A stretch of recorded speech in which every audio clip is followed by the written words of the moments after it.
Chapter 11: The Swahili and Other Native Tribes. I have always been very keenly interested in the different native races of Africa, and consequently availed myself of every opportunity of studying their manners and customs. I had little scope for this at Tsavo, however, as the district around us was practically uninhabited.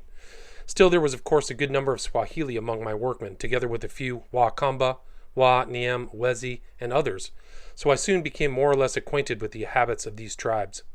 The Swahili live principally along the coast of British East Africa and at Zanzibar. They are a mixed race, being the descendants of Arab fathers and Negro mothers. Their name is derived from the Arabic word Swahil, or coast, but it has also been said by some who have found them scarcely so guileless as might have been expected to be really a corruption of the words Sawahili, that is, those who cheat all alike. However that may be, the men are as a rule of splendid physique and well qualified for the calling that the majority of them follow, that of caravan porters. They are a careless, light-hearted, improvident people, and are very fond of all the good things of this world, enjoying them thoroughly whenever they get the chance.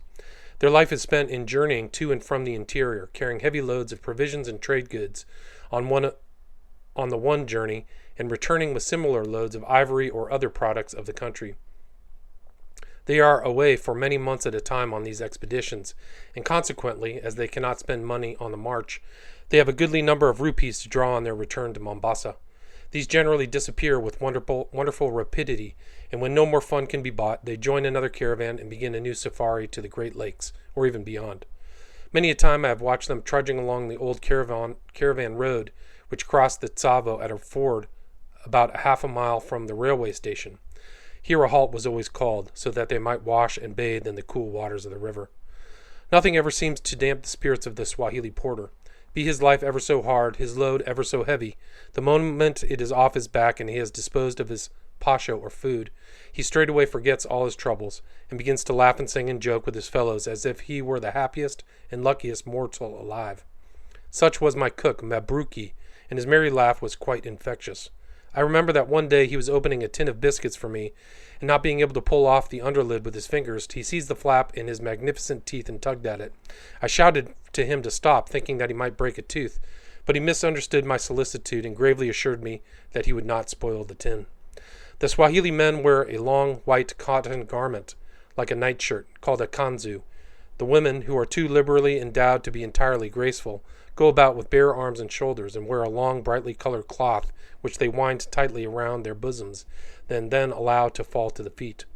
All are followers of the Prophet, and their social customs are consequently much the same as those of any other Mohammedan race, though with a good admixture of savagedom. They have a happy knack of giving a nickname to every European with whom they have to do, such nickname generally making reference to something peculiar or striking in his habits, temper, or appearance. On the whole, they are kindly, generous folk, whom one cannot help liking. Of the many tribes which are to be seen about the railway on the way up from the coast, perhaps the most extraordinary looking are the Wa Niika, the people who inhabit the thorny Niika or wilderness which borders on the Taru desert. They are exceedingly ugly and of a low type. The men wear nothing in the way of dress, but a scanty and very dirty cloth thrown over their shoulders, while the women attire themselves only in a short kilt, which is tied round them very low at the waist. Both men and women adorn themselves with brass chains round the neck and coils of copper and iron wire around the arms. The nearest native inhabitants of Tsavo are the Wa Taita, who dwell in the mountains near Ndi, some 30 miles away. My work often took me to this place, and on one of my visits, finding myself with some spare time on my hands, I set out to pay a long-promised visit to the district officer. A fairly good road ran from Ndi station to his house at the foot of the mountains, about 4 miles away, and on my arrival I was not only most hospitably entertained, but was also introduced to Mgogo, the head chief of the Wa Taita, who had just come in from a showery or consultation about some affair of state. The old fellow appeared delighted to meet me, and promptly invited me to his kraal, some way up the hills. I jumped at the prospect of seeing the Wa Taita at home, so presently off we started on our heavy climb, my Indian servant Bwa Wal coming with us. After a couple of hours' steady scramble up a steep and slippery goat path, we arrived at Mgogo's capital, where I was at once introduced to his wives, who were busily engaged in making pombe, a native fermented drink, in the hollowed-out stump of a tree.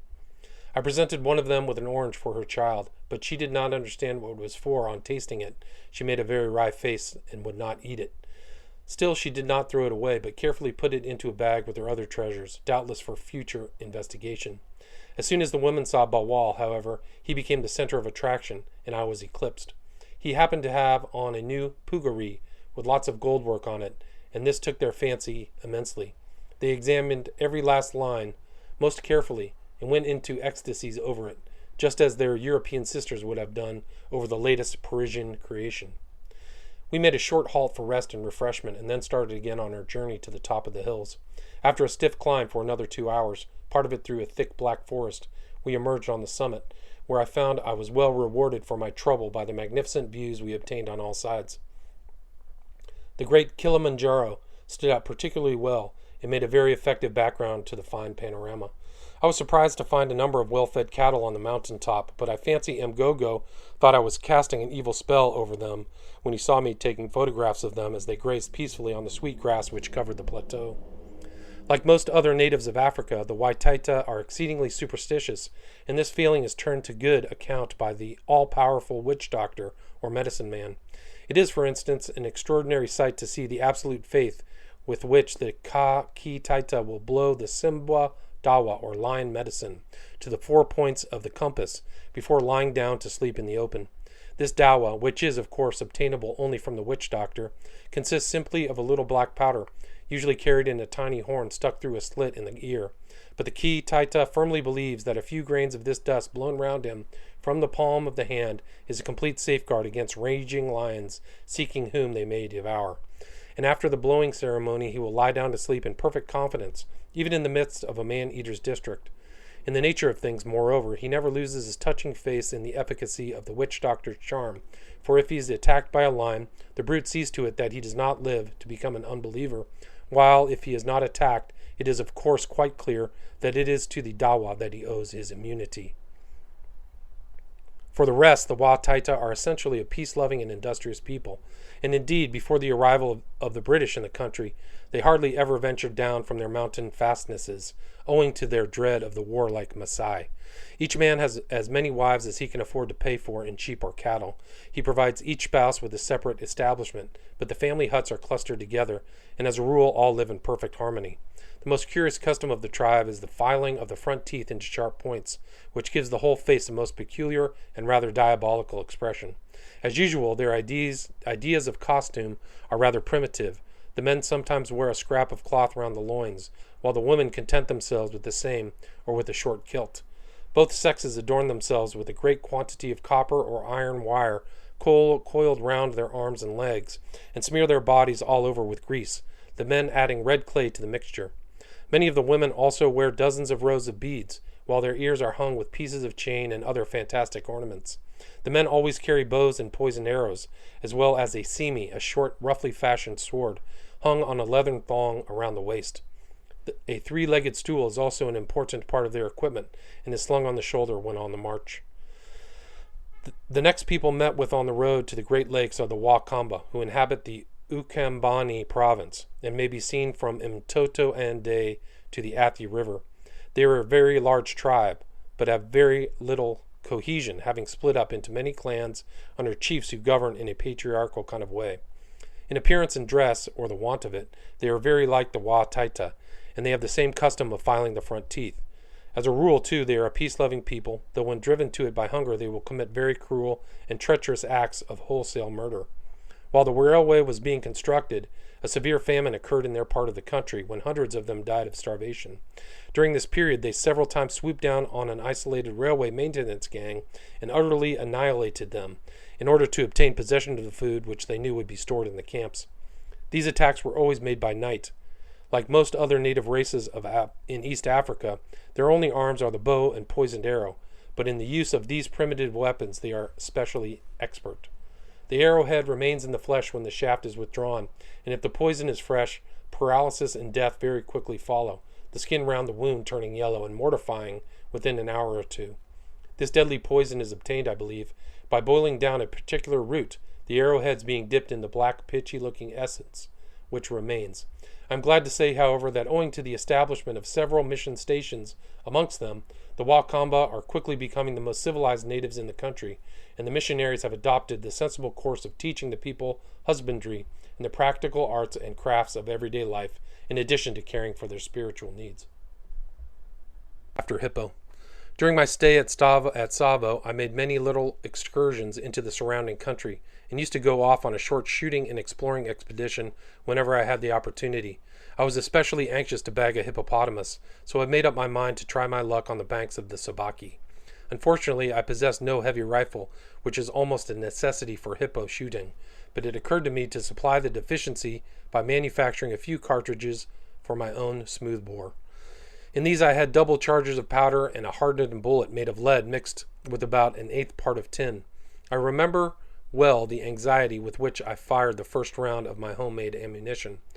As I more than half expected that the barrel would burst, I lashed the gun in the fork of a tree, tied a piece of string 100 feet long to the trigger, and then, taking shelter behind a friendly stump, pulled off. To my great satisfaction, the barrel stood the test perfectly. More than that, on trying the penetrative effect of my bullets, I found that they would smash through a steel plate an eighth of an inch thick at 30 yards range. This was quite good enough for my purpose and gave me great confidence in the weapon. All the same time, I had a very narrow escape one day while manufacturing some of this ammunition. My plan was to remove the shot from the cartridge, put in the additional powder, and ram this well in before replacing the wad and putting in the bullet. I had clamped my refilling machine to my rough-hewn table and was stamping the double charge of powder well down into the cartridge, when suddenly, for some unknown reason, the whole charge exploded right into my face. Everything became pitch dark to me, and I groped my way about the little hut in agony of mind as well as body, for I thought I had been blinded. I am thankful to say, however, that gleams of light soon began to return to my eyes, and in a few hours' time I was almost all right again and able to go on with my cartridge making.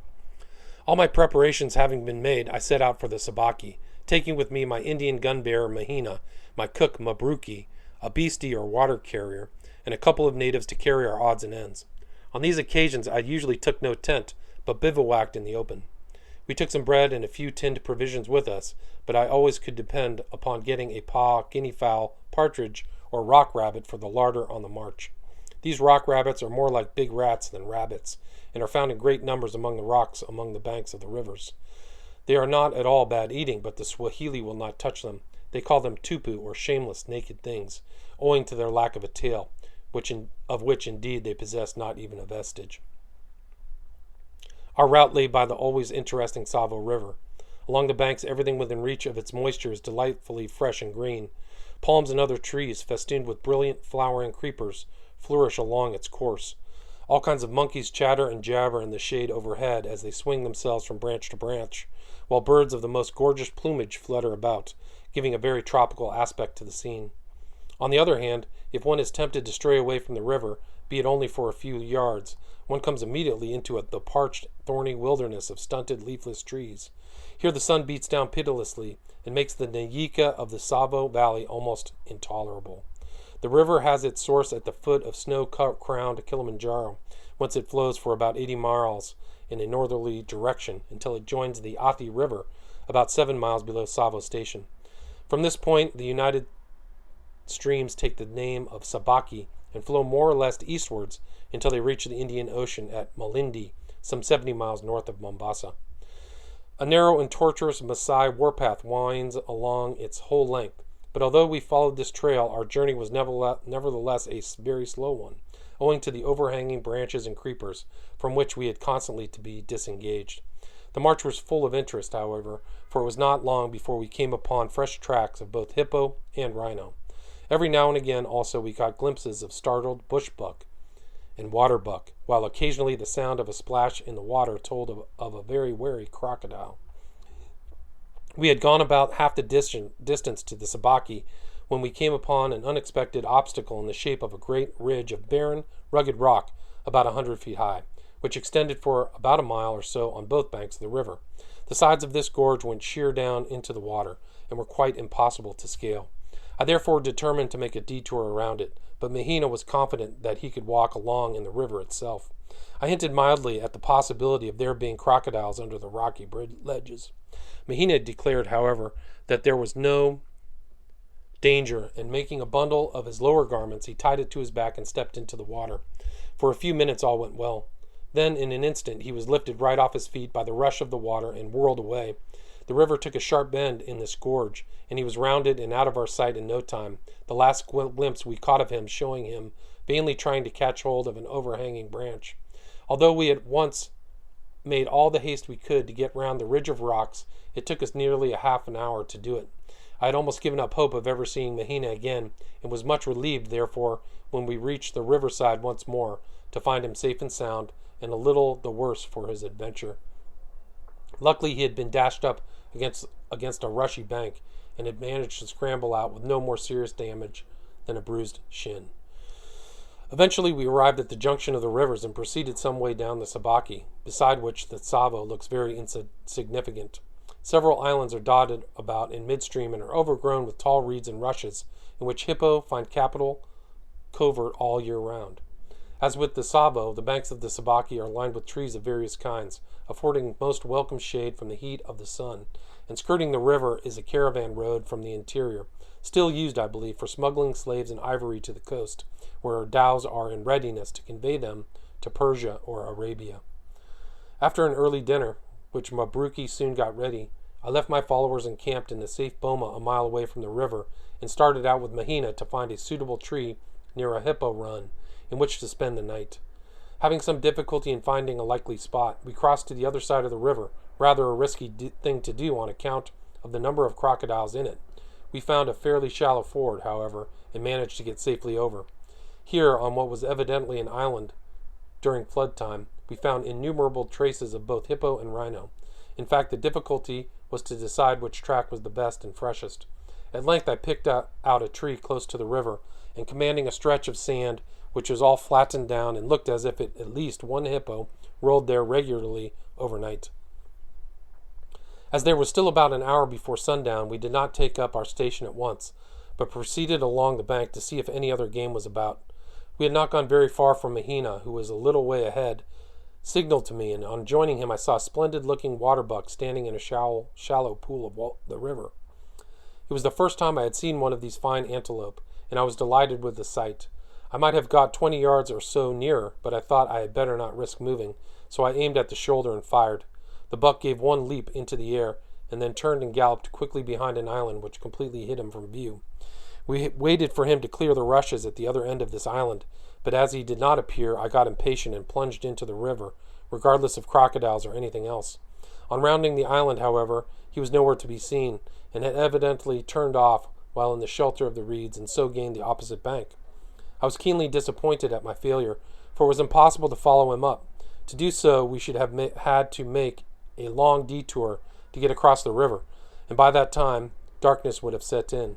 This incident shows the great drawback to the 30-30, namely, that it has a very little knockdown effect unless it strikes a vital part, and even then, in a bush country, an animal may manage to go far enough to be lost. On the other hand, an animal wounded with a hard bullet is likely to make a speedy recovery, which is a great blessing.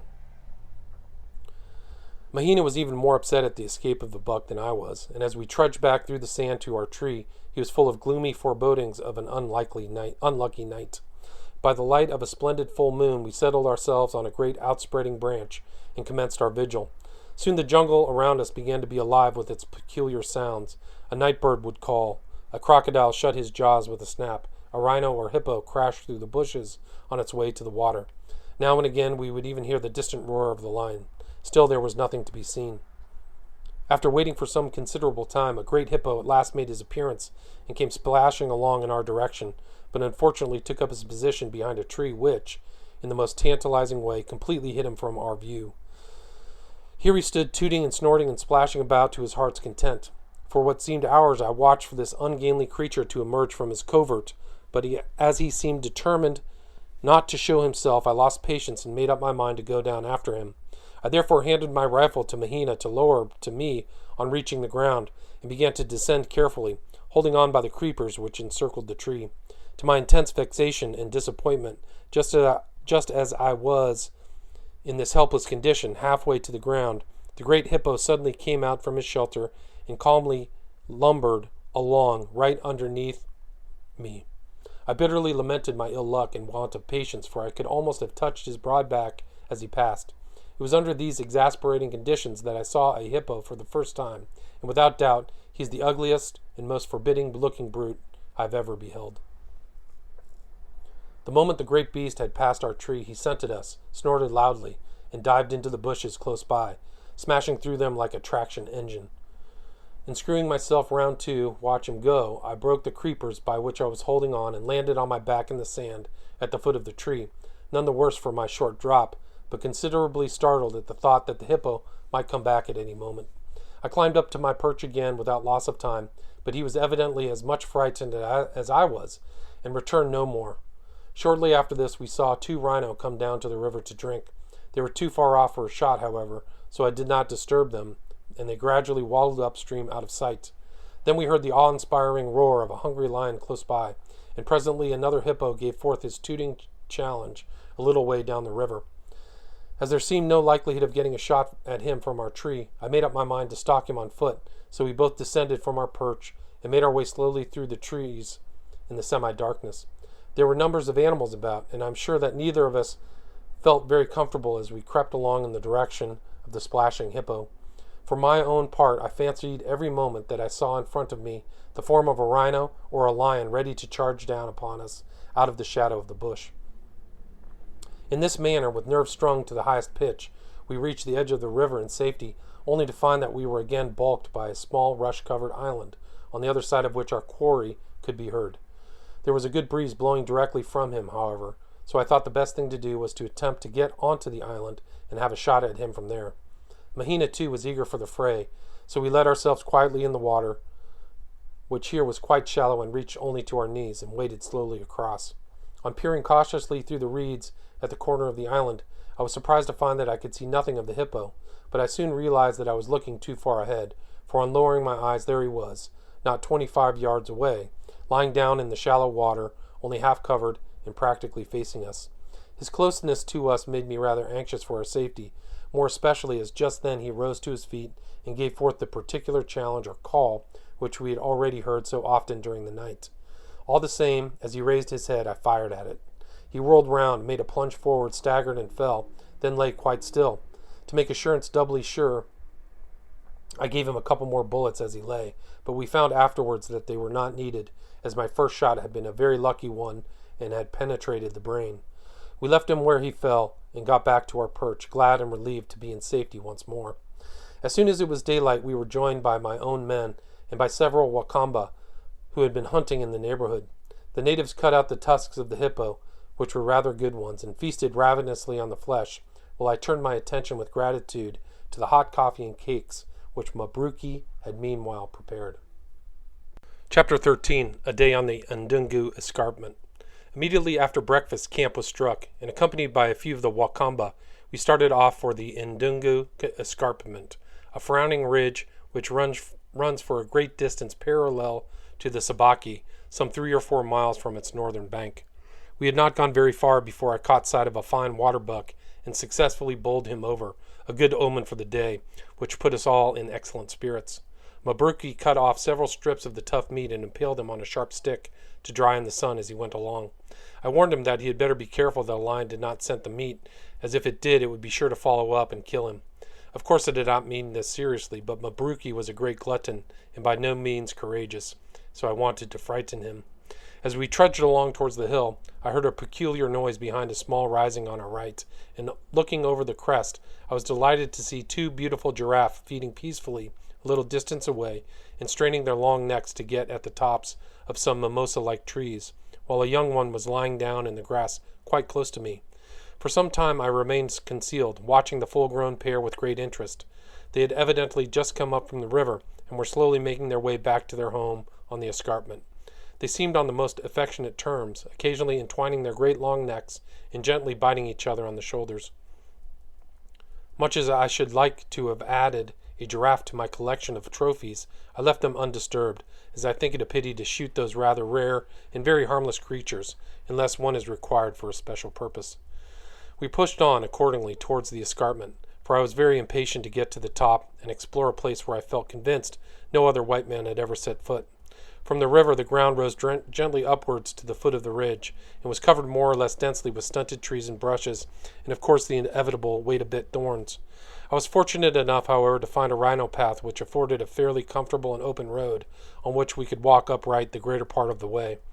The climb up the escarpment was a stiff one, and had to be negotiated principally on all fours, but on the way up I discovered that there was an enormous cleft some miles to the right, which would probably have afforded an easier ascent. I had not time to explore it on this particular day, but I made a mental note to do so on some future occasion. After 2 hours' journey from the river, we sat panting on the summit after our scramble and surveyed the valley of the Tsavo, which lay spread out like a map about 500 feet below us. Our home tents, the bridge, Tsavo station, and other buildings were plainly visible, and the railway itself, like a shining snake, could be seen for many miles winding its way through the parched wilderness. Having taken a few photographs of the scene, we turned and struck through the Ndungo Plateau. Here I found the same kind of nyika as that round Tsavo, the only difference being that there were more green trees about. The country, moreover, was somewhat more open, and was intersected by hundreds of broad and well-beaten animal paths, along which we could walk upright in comfort. I was leading the way, followed closely by Mahina and Mabruki, when suddenly we almost walked upon a lion which was lying down at the side of the path, and which had probably been asleep. It gave a fierce growl, and at once bounded off through the bush. But to Mabruki, who doubtless recalled then the warning I had given him in fun earlier in the day, the incident appeared so alarming that he flung down his stick-load of meat and fled for his life, much to the amusement of the others, even the usually silent Wakamba joining in the general laughter as they scrambled for the discarded meat. We saw nothing more of the lion, though a few steps further on brought us to the remains of a zebra which he had recently killed and feasted on. But after this, Mabruki kept carefully in the rear. Curiously enough, only a short while later we had an exactly similar adventure with a rhino, as owing to the tortuous nature of the path, we walked right into it before we were aware. Like the lion, however, it was more frightened than we, and charged away from us through the jungle. For about 2 hours we pursued our journey into the plateau, and saw and heard a wonderful variety of game, including giraffe, rhino, bushbuck, the lesser kudu, zebra, warthog, baboons, and monkeys, and any number of pa'a, the last being of a redder color than those of the Tsavo Valley. Of natives or of human habitations, however, we saw no signs, and indeed the whole region was so dry and waterless as to be quite uninhabitable.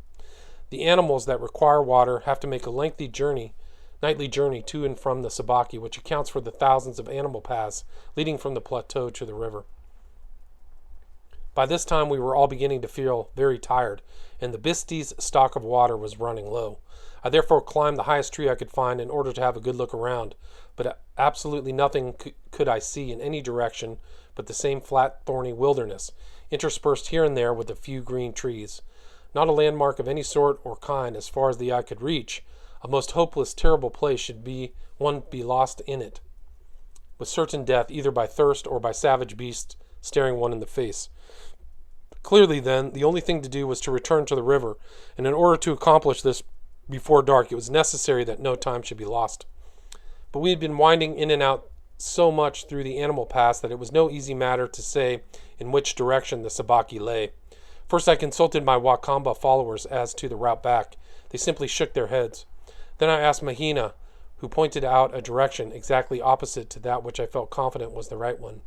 Mabruki, of course, knew nothing, but volunteered the helpful and cheering information that we were lost and would all be killed by lions. In these circumstances, I confirmed my own ideas to our way by comparing my watch and the sun, and gave the order to start at once. For 2 solid hours, however, we trudged along in the fearful heat without striking a single familiar object or landmark. Mabruki murmured loudly. Even Mahina expressed grave doubts as to whether the Sahib had taken the right direction. Only the Wakamba stalked along in reassuring silence. For some time we had been following a broad white rhino path, and the great footmarks of one of these beasts were fresh and plainly visible in the dust. He had been traveling in the opposite direction to us, and I felt sure that he must have been returning from drinking in the river. I accordingly insisted on keeping our keeping to this path, and very soon, to my great relief, we found that we were at the edge of the escarpment, a couple of miles away from the place where we had made the ascent. Here a halt was called. A sheet was spread over some of the stunted trees, and under its shade we rested for a half an hour, had some food, and drank the last of our water. After this we pushed on with renewed vigor, and arrived at the Sabaki in good time before sundown, having bagged a couple of guinea fowl and a pa'a on the way to serve for dinner. After the long and fatiguing day, my bath in a clear, shady pool was a real delight, but I might not have enjoyed it quite so much if I had known then of the terrible fate which awaited one of my followers in the same river the next day. By the time I got back to camp, supper was ready and fully appreciated. The tireless Mahina had also collected some dry grass for my bed, and I turned in at once, with my rifle handy, and slept the sleep of the just, regardless of all the wild beasts in Africa. At dawn, Mabruki roused me with a cup of steaming hot coffee and some biscuits, and a start was at once made on our return journey to Tsavo. The place where we had struck the Sabaki the previous evening was some miles further down the stream than I had ever been before, so I decided to take advantage of the Masai Trail along its bank until the Tsavo River was reached. I did not think we should meet with any further adventure on our way home, but in the wilds the unexpected is always happening.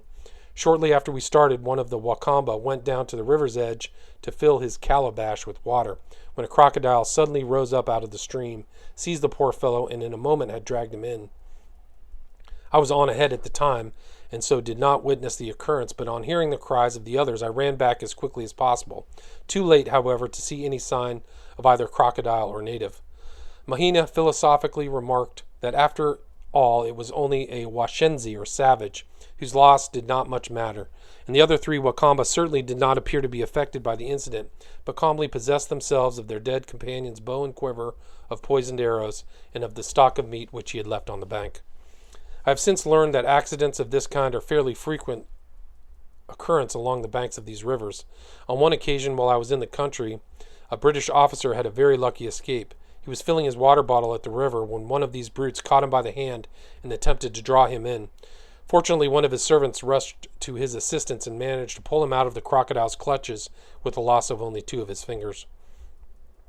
As we made our way up the Sabaki, we discovered a beautiful waterfall about 150 feet high, not a sheer drop, but a series of cascades. At this time the river was in low water, and the falls consequently did not look their best, but in flood time they form a fine sight, and the thunder of the falling water can be plainly heard at Tsavo, over 7 miles away. When the wind is in the right direction, we crossed the river on the rocks at the head of these falls, and after some hours' hard marching reached camp without further incident. Chapter 14. The Finding of the Man-Eater's Den. There were some rocky-looking hills lying to the southwest of Tsavo, which I was particularly anxious to explore, so on one occasion when work had been stopped for the day owing to a lack of material, I set off for them, accompanied by Mahina and a Punjabi coolie, who was so stout that he went by the name of Mutta, or Fatty. In the course of my little excursions round Tsavo, I gradually discovered that I was nearly always able to make my way to any required point of the compass by following certain well-defined animal paths, which I mapped out bit by bit during my explorations. On this occasion, for instance, as soon as we had crossed the river and had struck into the jungle, we were fortunate enough to find a rhino path leading in the right direction, which greatly facilitated our progress. As we were making our way along this path through the dry bed of Nulla, I happened to notice that the sandy bottom sparkled here and there where the sunbeams penetrated the dense foliage. This at once filled my head with thoughts of precious stones. As the spot looked likely enough, I started to dig vigorously at the gravel with my hunting knife. After a few minutes of this work, I came across what I first took to be a magnificent diamond sparkling in the damp sand. It was about a half-inch long, and its facets looked as if they had been cut by an Amsterdam expert.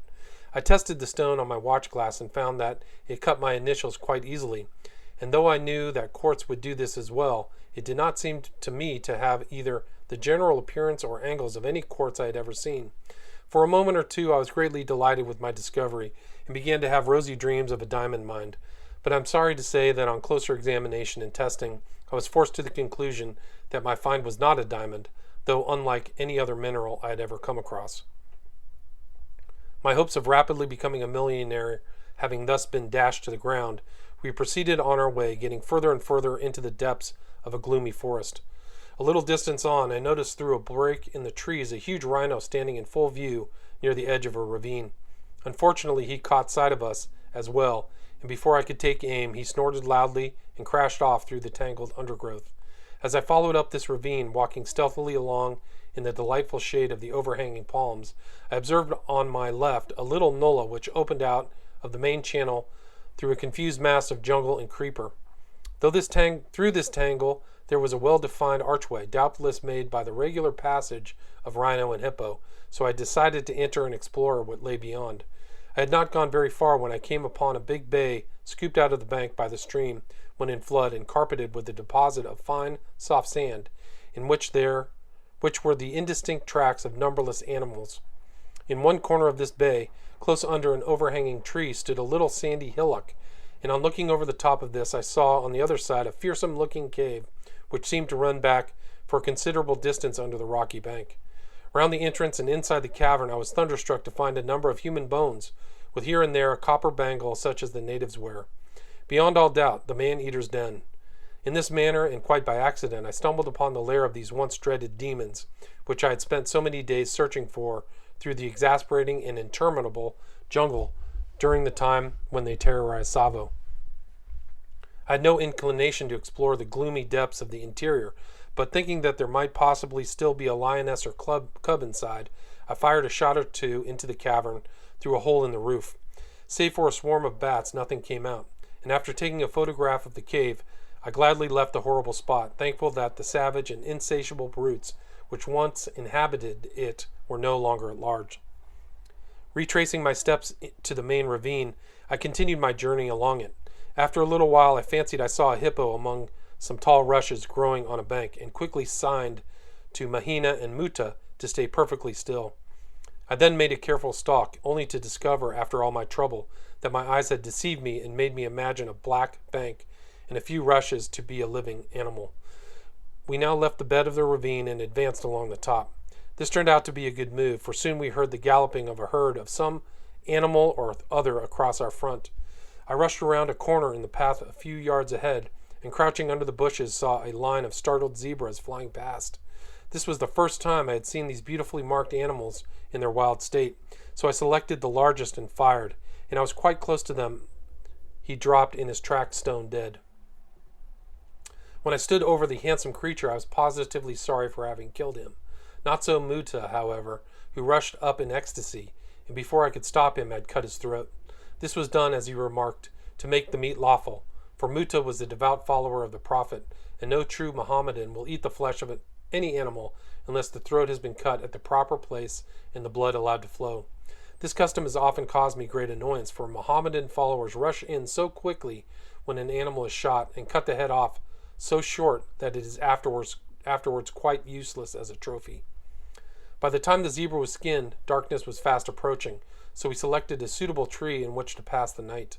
Under it we built a goodly fire, made some tea, and roasted a couple of quails which I had shot early in the day, and which proved delicious. When we betook ourselves to the branches, at least Mahina and I did, Muta was afraid of nothing, and said he would sleep on the ground.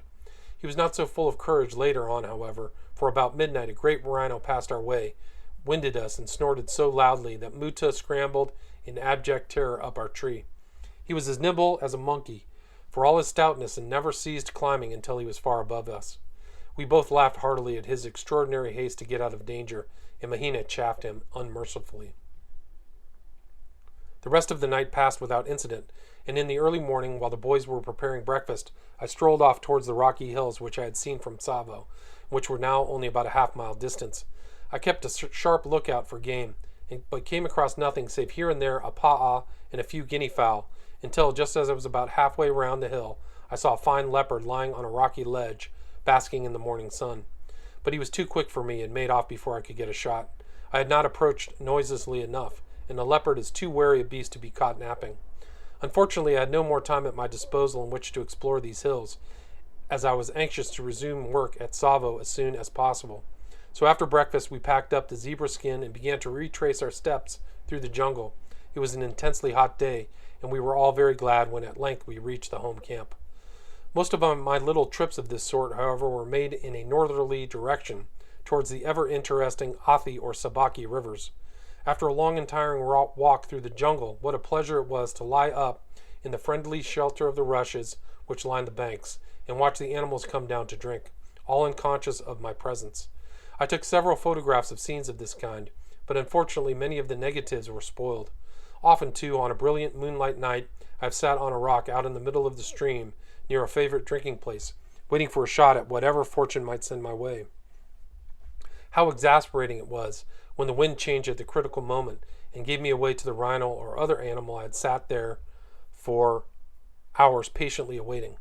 Occasionally I would get heartily tired of my weary vigil and wade across shore through the warm water to make my bed in the soft sand, regardless of the snap-snap of the crocodiles, which could plainly be heard from the deeper pools up and down the river. At the time, being new to the country, I did not realize the risks I ran, but later on, after my poor Wakamba follower had been seized and dragged under, as I have already described, I learned to be much more cautious. The shortest way of reaching the Athi River from Tsavo was to strike through the jungle in a northwesterly direction, and here there was luckily a particularly well-defined rhino path, which I always made use of. I discovered it quite by accident on one occasion, when I asked some guests who were staying with me at Tsavo to spend a night on the banks of the river. As we were making our way slowly and painfully through the dense jungle, I came across this well-trodden path, which appeared to lead in the direction which I wished to go, and as I felt convinced at any rate it would bring us to the river somehow, I followed it with confidence. Our progress was now easy, and the track led through fairly open glades where traces of bushbuck and waterbuck were numerous. Indeed, once or twice we caught glimpses of these animals as they bounded away to the shelter of the thicket, warned by the sound of our approach. In the end, as I anticipated, the old rhino path proved a true guide, for it struck the Athi at an ideal spot for a camping ground, where some lofty trees close to the bank of the river gave a most grateful and refreshing shade. We had a delightful picnic, and my guests greatly enjoyed their night in the open, although one of them got rather a bad fright from a rhino, which suddenly snorted close to our camp, evidently very annoyed at our intrusion on his domain. In the morning they went off as soon as it was light to try their luck along the river, while I remained in camp to see to breakfast. After an hour or more, however, they all returned, empty-handed but very hungry, so when they had settled down to rest after a hearty meal, I thought I would sally forth and see if I could not meet with better success. I had gone only a short distance up the right bank of the river when I thought I observed a movement among the bushes ahead of me. On the alert, I stopped instantly, and the next moment was rewarded by seeing a splendid bushbuck advance from the water in a most stately manner. I could only make out his head and neck above the undergrowth, but as he was only some 50 yards off, I raised my rifle to my shoulder to fire. This movement at once caught his eye, and for the fraction of a second he stopped to gaze at me, thus giving me time to aim at where I supposed his shoulder to be. When I fired, he disappeared so suddenly and so completely that I felt sure that I had missed him and that he had made off through the bush. I therefore reloaded and advanced carefully with the intention of following up his trail, but to my unbounded delight, I came upon the buck, stretched out dead in his tracks, with my bullet through his heart. I lost no time in getting back to camp, the antelope swinging by his feet from a branch borne by two sturdy coolies, and my unlucky friends were very much astonished when they saw the fine bag I had secured in so short a time. The animal was soon skinned and furnished us with a delicious roast for lunch, and in the cool of the evening we made our way back to Tsavo without further adventure. Some little time after this, while one of these same friends, Mr. C. Rawson, happened to be again at Tsavo, we were sitting after dark under the veranda of my hut. I wanted something from my tent and set me and my Indian chowkidar to fetch it. He was going off in the dark to do so, when I called him back and told him to take a lantern for fear of snakes. This he did, and as soon as he got to the door of the tent, which was only a dozen yards off, he called out frantically, "Ar Sahib, Burra Samp Hai. Oh, master, there is a big snake here." "Where?" I shouted. "Here by the bed," he cried. "Bring the gun quickly." I seized the shotgun, which I have always kept handy, and rushed to the tent where, by the light of the lantern, I saw a great red snake, about 7 feet long, gazing at me from the side of my camp bed. I instantly fired at him, cutting him clean in half with a shot. The tail part remained where it was, but the head half quickly wriggled off and disappeared in the gloom of the tent. The trail of blood, however, enabled us to track it, and we eventually found the snake, still full of fight, under the edge of the ground sheet. He made a last vicious dart at one of the men who had run up, but was quickly given the happy dispatch by a blow on the head. Rawson now picked it up and brought it to the light. He then put his foot on the back of its head and with a stick forced open the jaws, when suddenly we saw 2 perfectly clear jets of poison spurt out from the fangs. An Indian babu or clerk, who happened to be standing near, got the full benefit of this, and the poor man was so panic-stricken that in a second he had torn off every atom of his clothing. We were very much amused by this, as of course we knew that although the poison was exceedingly venomous, it could do no harm unless it penetrated a cut or open wound in the flesh. I never found out the name of the snake, which, as I have said, was of a dark brick-red color all over, and I only saw one other of the same kind all the time I was in East Africa. I came upon it suddenly one day when out shooting. It was evidently much startled and stood erect, hissing venomously, but I also was so much taken aback at its appearance that I did not think about shooting it until it had glided off and disappeared in the thick undergrowth. Chapter 15. Unsuccessful Rhino Hunts. Although the jungle around Tsavo was a network of rhino paths, I had never so far been successful in my efforts to obtain one of these animals, nor was my ambition yet to be realized. One day I was out exploring in the dense bush, some 6 or 7 miles away from camp, and found my progress more than usually slow, owing to the fact that I had to spend most of my time crawling on all fours through the jungle. I was very pleased, therefore, to emerge suddenly on a broad and well-beaten track, along which I could walk comfortably in an upright position. In this were some fresh rhino footprints, which seemed barely an hour old, so I determined to follow them up. The roadway was beaten in places into a fine white dust by the passage of many heavy animals, and as I pushed cautiously forward, I fully expected to come face to face with a rhino at every corner I turned. After having gone a little way, I fancied that I really did see one lying at the foot of a tree some distance ahead of me, but on approaching cautiously found that it was nothing more than a great brown heap of loose earth which one of the huge beasts had raised by rolling about on the soft ground. This, however, was evidently a resting place, which was regularly used, so I made up my mind to spend a night in the overhanging branches of the tree.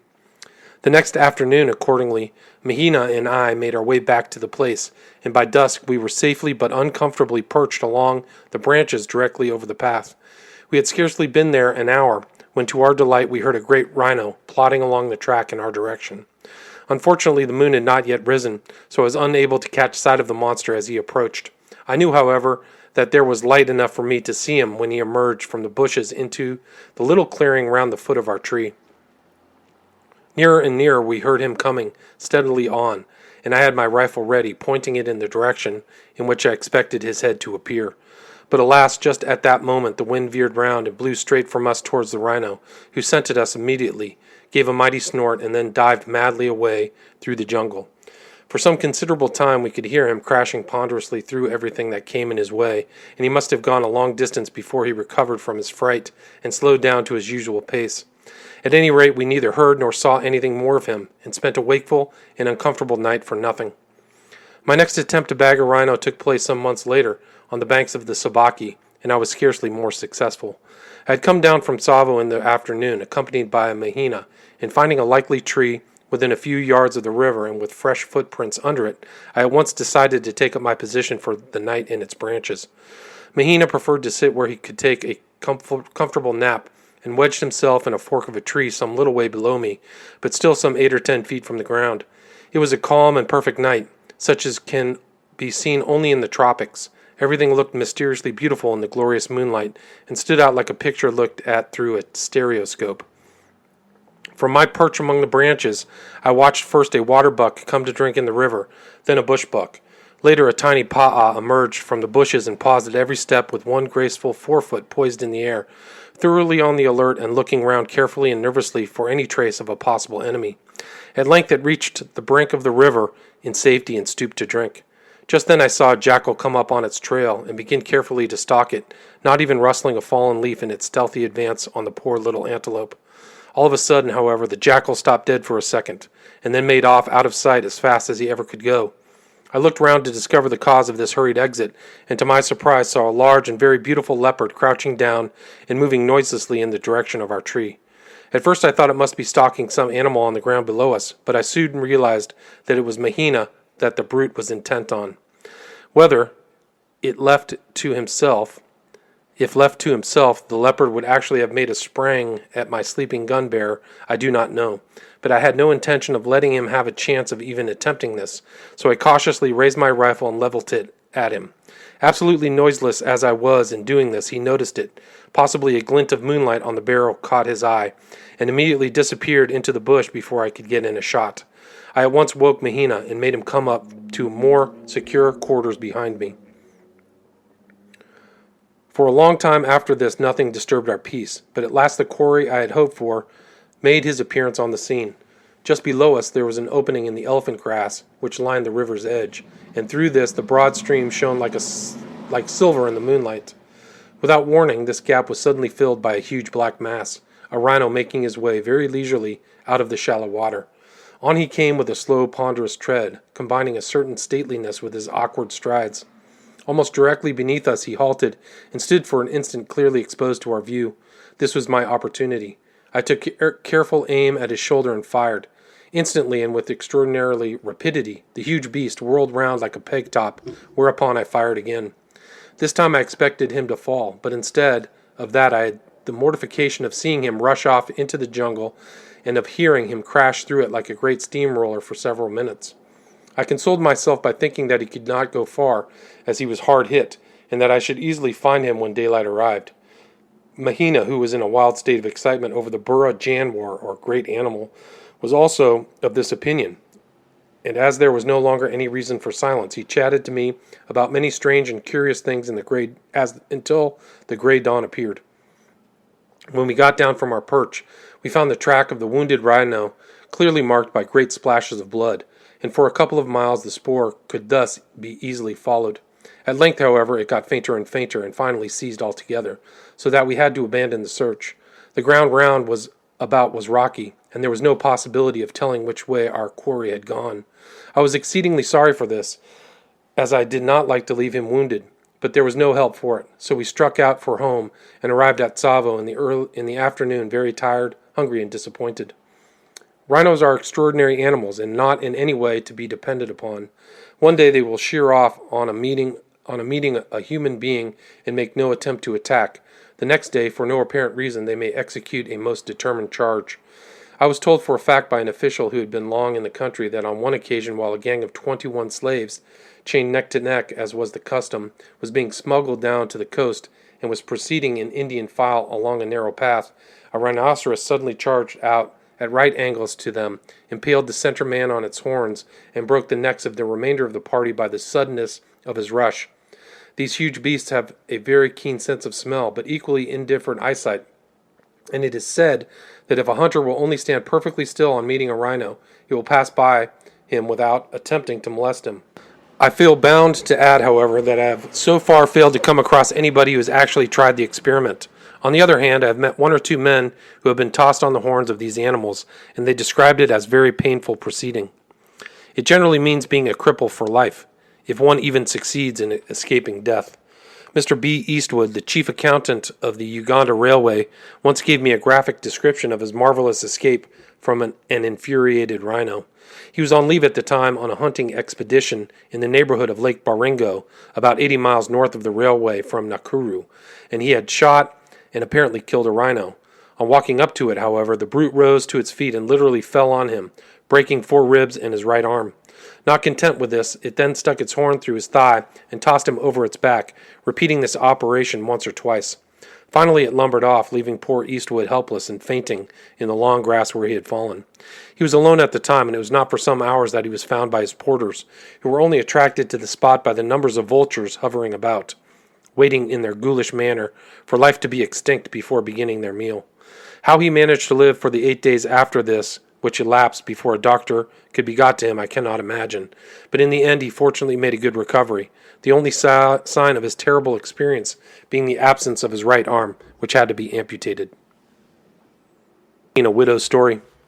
Very shortly before I left Tsavo, I went, on March 11th, 1899, on inspection duty to Voi, which, as I have already mentioned, is about 30 miles on the Mombasa side of Tsavo.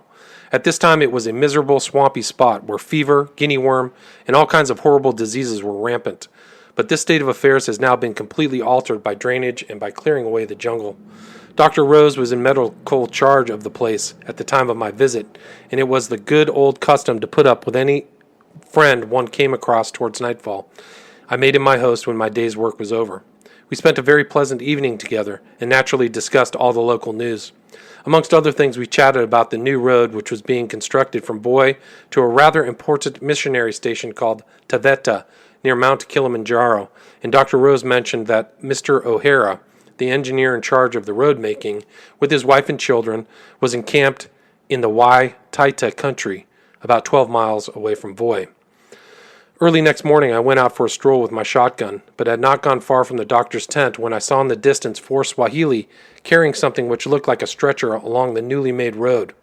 Fearing that some accident had happened, I went quickly to meet them and called out to ask what they were carrying. They shouted back Bwana, the master, and when I asked what Bwana, they replied, Bwana O'Hara. On inquiring what had exactly happened, they told me that during the night their master had been killed by a lion, and that his wife and children were following behind along the road.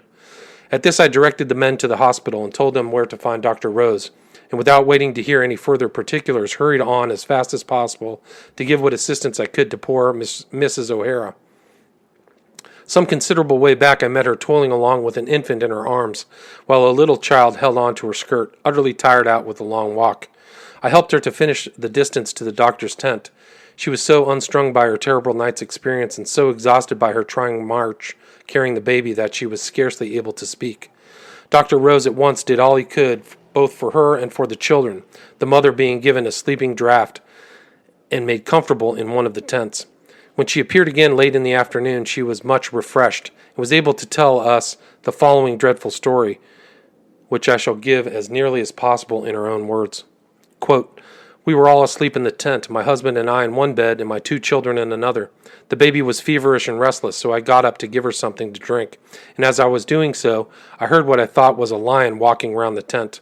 I at once woke my husband and told him I felt sure there was a lion about. He jumped up and went out, taking his gun with him.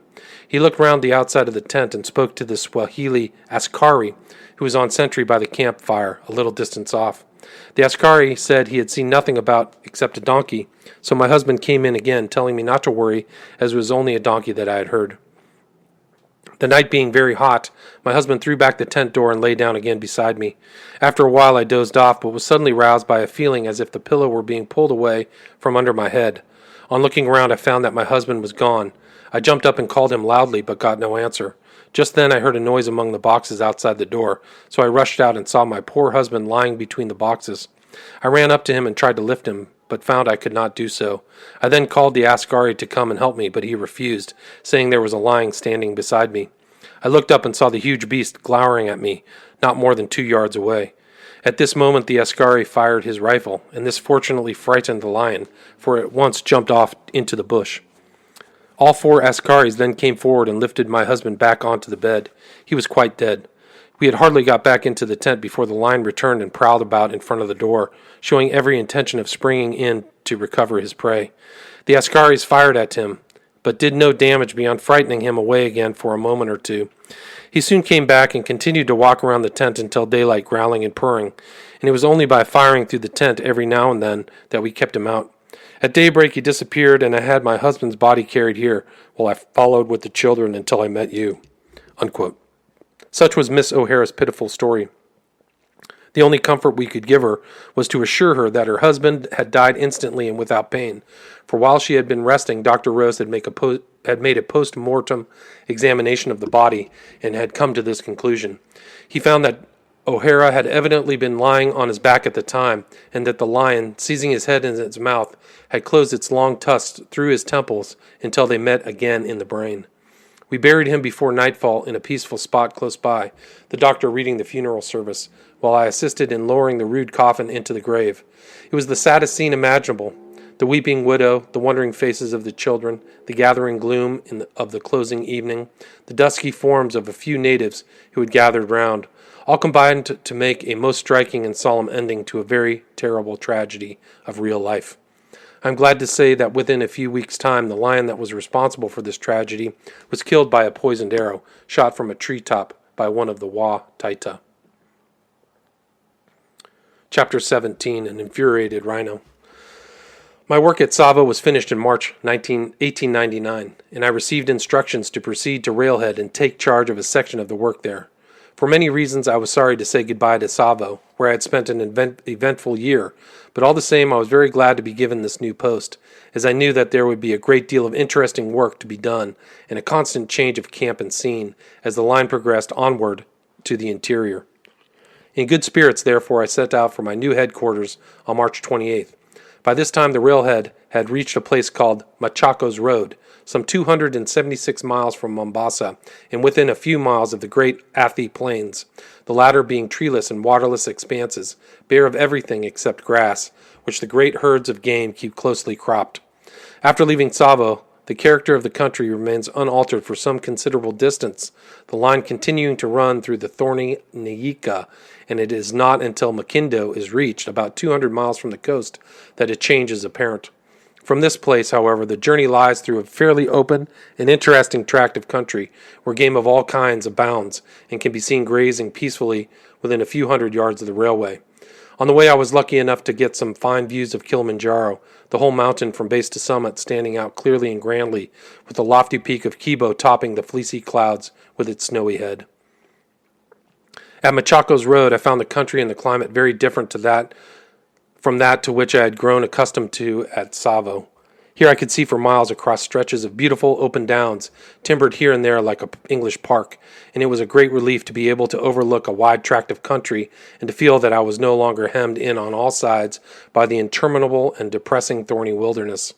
As Machakos Road is some 4,000 feet higher above the sea level than Tsavo, the difference in temperature was also very marked, and the air felt fresh and cool compared with that of the sun-baked valley in which I had spent the previous year.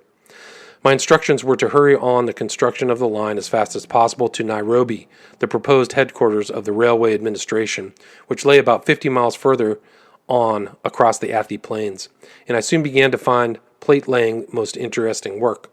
Everything has to move as if by clockwork. First, the earth's surface has to be prepared and rendered perfectly smooth and level. Cuttings have to be made and hollows banked up. Tunnels have to be bored through the hills and bridges thrown across rivers. Then a line of coolies move along, placing sleepers at regular intervals. Another gang drops the rails in their places. Yet another brings along the keys, fish plates, bolts, and nuts, while following these are the men who actually fix the rails on the sleepers and link up from one to another.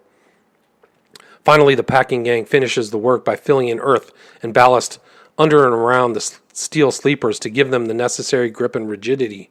Some days we were able to lay only a few yards, while on other days we might do over a mile. All depended on the nature of the country we had to cover.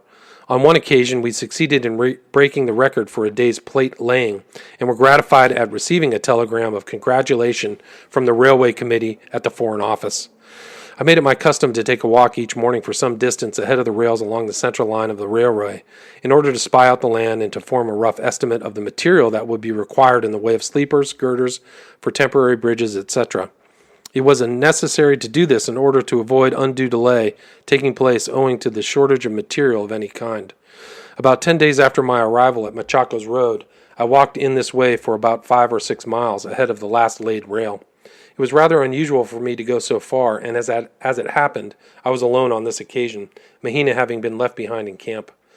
About 2 miles away on my left, I noticed a dark-looking object, and thinking it was an ostrich, I started off towards it. Very soon, however, I found that it was bigger game than an ostrich, and on getting still nearer, made out the form of a great rhinoceros lying down. I continued to advance very cautiously, wriggling through the short grass until at length I got within 50 yards of where the huge beast was resting. Here I lay and watched him, but after some little time he evidently suspected my presence, for rising to his feet he looked straight in my direction, and then proceeded to walk round me in a half circle. The moment he got wind of me, he whipped round in his tracks like a cat, and came in for me beeline. Hoping to turn him, I fired instantly, but unfortunately my soft-nosed bullets merely annoyed him further, and had not the slightest effect on his thick hide. On seeing this, I flung myself down quite flat on the grass, and threw my helmet some 10 feet away, in the hope that he would perceive it and vent his rage on it instead of me. On he thundered, while I scarcely dared to breathe. I could hear him snorting and rooting up the grass quite close to me, but luckily for me he did not catch sight of me, and charged by a few yards to my left. As soon as he had passed me, my courage began to revive again, and I could not resist the temptation of sending a couple of bullets after him. These, however, simply cracked against his hide and splintered to pieces on it, sending the dry mud off in little clouds of dust. Their only real effect, indeed, was to make him still more angry. He stood stock still for a moment, then gored the ground most viciously and started off once more on the semicircle round me. This proceeding terrified me more than ever, and as I felt sure that he would come upwind at me again, I could scarcely hope to escape a second time. Unfortunately, my surmise proved correct, for directly he scented me. Up went his nose in the air, and down he charged like a battering ram. I fairly pressed myself into the ground as flat as I ever could, and luckily the grass was a few inches high. I felt the thud of his great feet pounding along, yet dared not move or look up lest he should see me. My heart was thumping like a steam hammer, and every moment I fully expected to find myself tossed into the air. Nearer and nearer came the heavy thudding, and I had quite given myself up for lost when from my lying position I caught sight, out of the corner of my eye, of the infuriated beast rushing by. He had missed me again. I never felt so relieved in my life, and assuredly did not attempt to annoy him further. He went off for good this time, and it was with great satisfaction that I watched him gradually disappear in the distance. I could not have believed it was possible that these huge, ungainly-looking brutes could move so rapidly, and turn and twist in their tracks just like monkeys, had I not actually seen this one do so before my eyes. If he had found me, he certainly would have pounded me to atoms, as he was an old bull and in a most furious and vicious mood.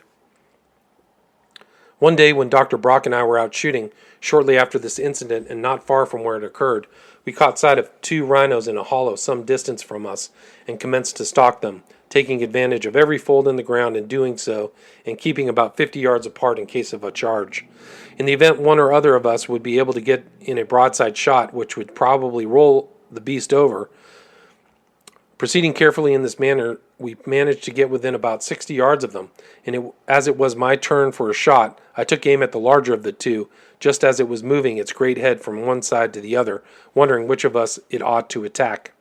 When at last it decided upon Brock, it gave me the chance I had been waiting for. I fired instantly at the hollow between neck and shoulder.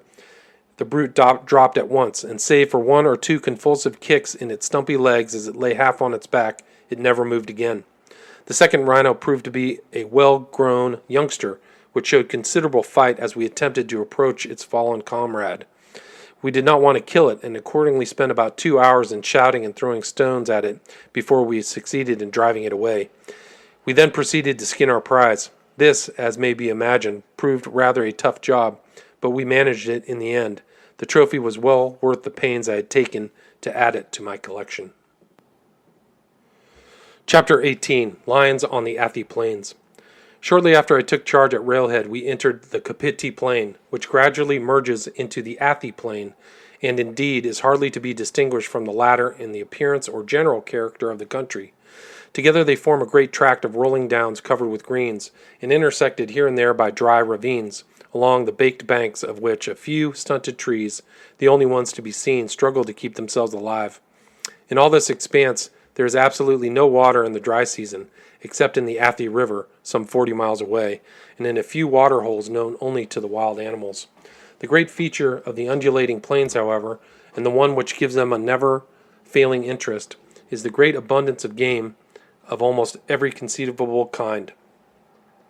Here I myself have seen lion, rhinoceros, leopard, eland, giraffe, zebra, wildebeest, hartebeest, waterbuck, warthog, grantee, Thomsoni, impala, besides ostriches greater and lesser, bustard, marabout, and a host of other animals and birds too numerous to name, while along the Athi and close to its banks may be found large numbers of hippo and crocodiles. At the time I was there, these great plains also formed the principal grazing ground for the immense herds of cattle owned by the Maasai.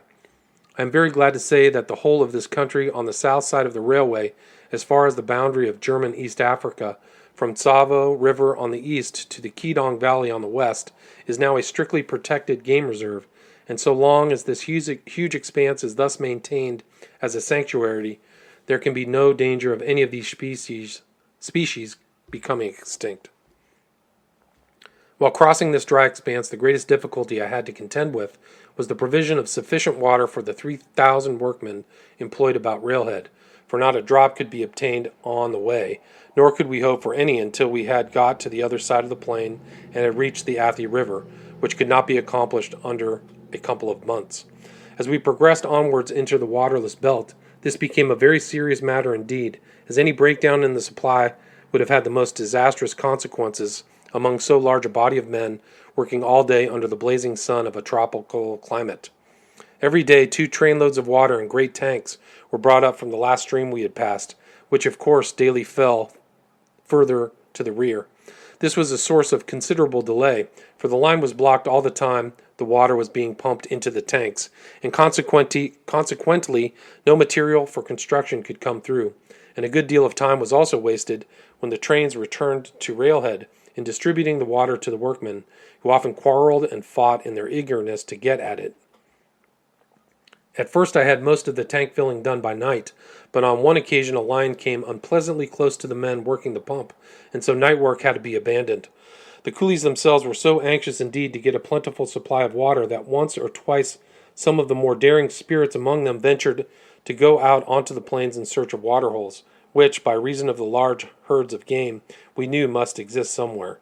The only result of these expeditions, however, was that 3 of these men never returned. What befell them is not known to this day.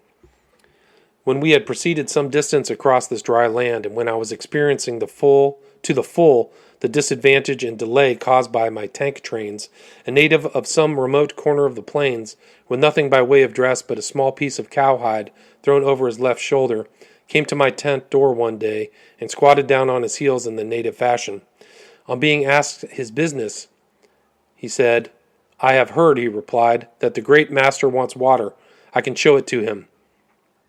This was good news, if it could be relied upon, so I questioned him closely and ascertained that some time previously, exactly how long I could not gather, he had been in the locality on a raiding expedition that had succeeded in finding water. I asked if the place was far away, and got the reply in Swahili, "Mbali Kidogo, a little distance." Now, I had had experience of Mbali Kidogo before. It is like the Irishman's mile and a bit. So I decided to start very early next morning on a search for this pond, for such my informant described it to me. In the meantime, the poor fellow, who appeared starving, there was a sore famine among the natives of the district at the time, was given food and drink, and made a ravenous meal. In the evening I had a long talk with him in broken Swahili round the campfire, and obtained some insight into many of the strange and barbarous customs of the Maasai, to which interesting tribe he belonged. In the morning I started off betimes, taking my 30-30 rifle and being accompanied by Mahina with the 12-bore shotgun, and by another Indian carrying the necessary food and water.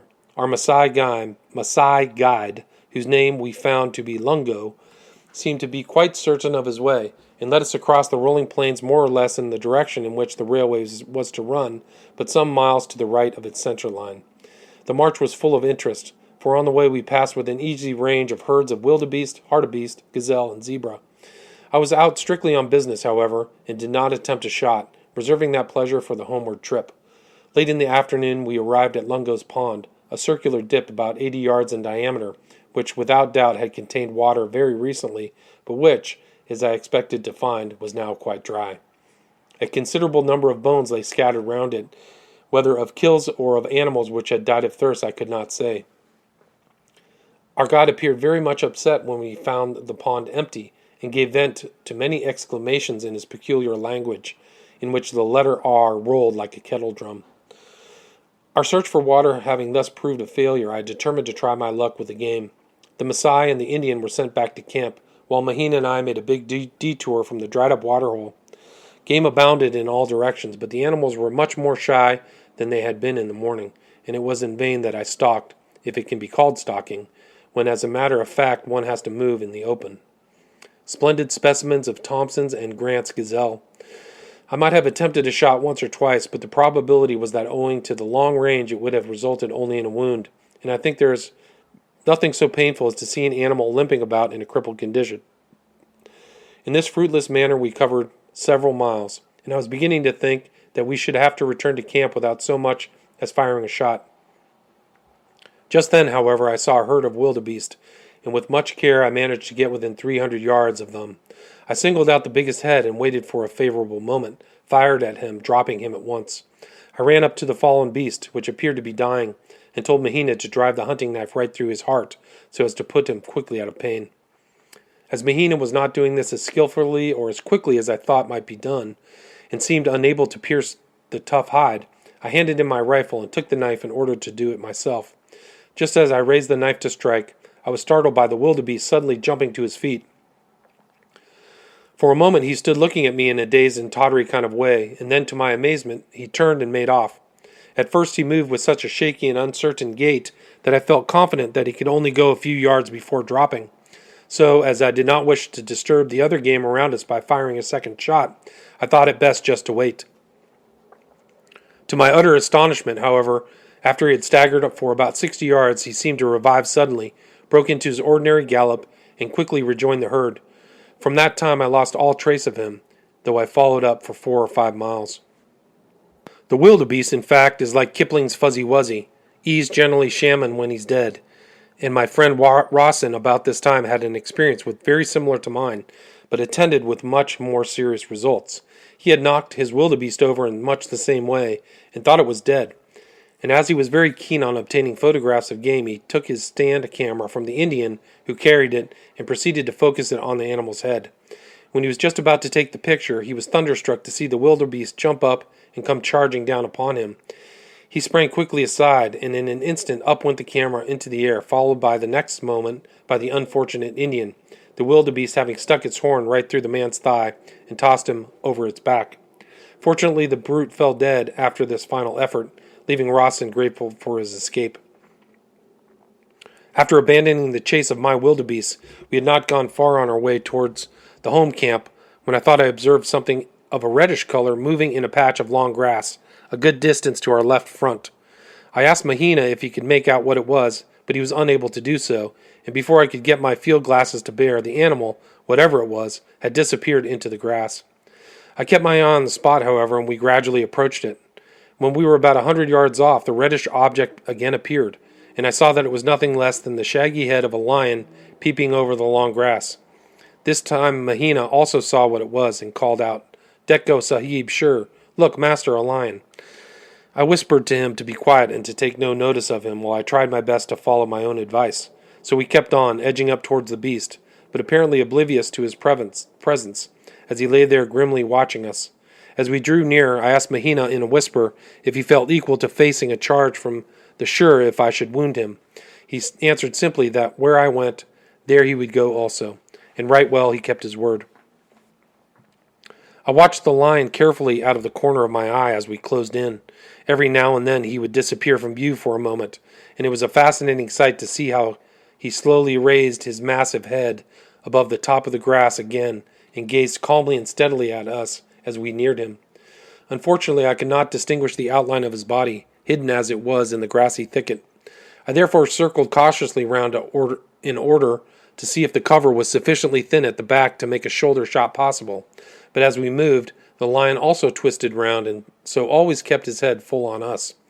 When I had described a half circle, I found that the grass was no thinner and that my chances of a shot had not improved. We were now within 70 yards of the lion, who appeared to take the greater interest in us the closer we approached. He had lost the sleepy look with which he had first regarded us, and now was fully on the alert. But he still did not give the impression that he meant to charge, and no doubt if we had not provoked him, he would have allowed us to depart in peace. I, however, was bent on war, in spite of the risk, which one must always run by attacking a lion at such close quarters, on an open plain as flat as the palm of the hand. So in a standing position, I took careful aim at his head and fired. The distance was, as I have said, a bare 70 yards, yet I must confess to a disgraceful miss. More astonishing still, the beast made not the slightest movement, did not even blink an eye, so far as I could see, but continued his steadfast, questioning gaze. Again I took aim, this time for a spot below the tip of his nose, and again I fired with more success, the lion turning a complete somersault over his tail. I thought he was done for, but he instantly sprang up to his feet again, and to my horror and astonishment was joined by a lioness whose presence we had never even thought of or suspected. Worse was still to follow, for to our dismay both made a most determined charge on us, bounding along at a great pace and roaring angrily as they came. Poor Mahina cried out, "Sahib, do sher atahai, master, 2 lions are coming." But I told him to stand stock still and for his life not to make the slightest movement. In the twinkling of an eye, the 2 beasts had covered about 40 yards of the distance toward us. As they did not show the least sign of stopping, I thought we had given the experiment of remaining absolutely motionless a fair trial, and was just about to raise the rifle to my shoulder as a last resort, when suddenly the wounded lion stopped, staggered, and fell to the ground.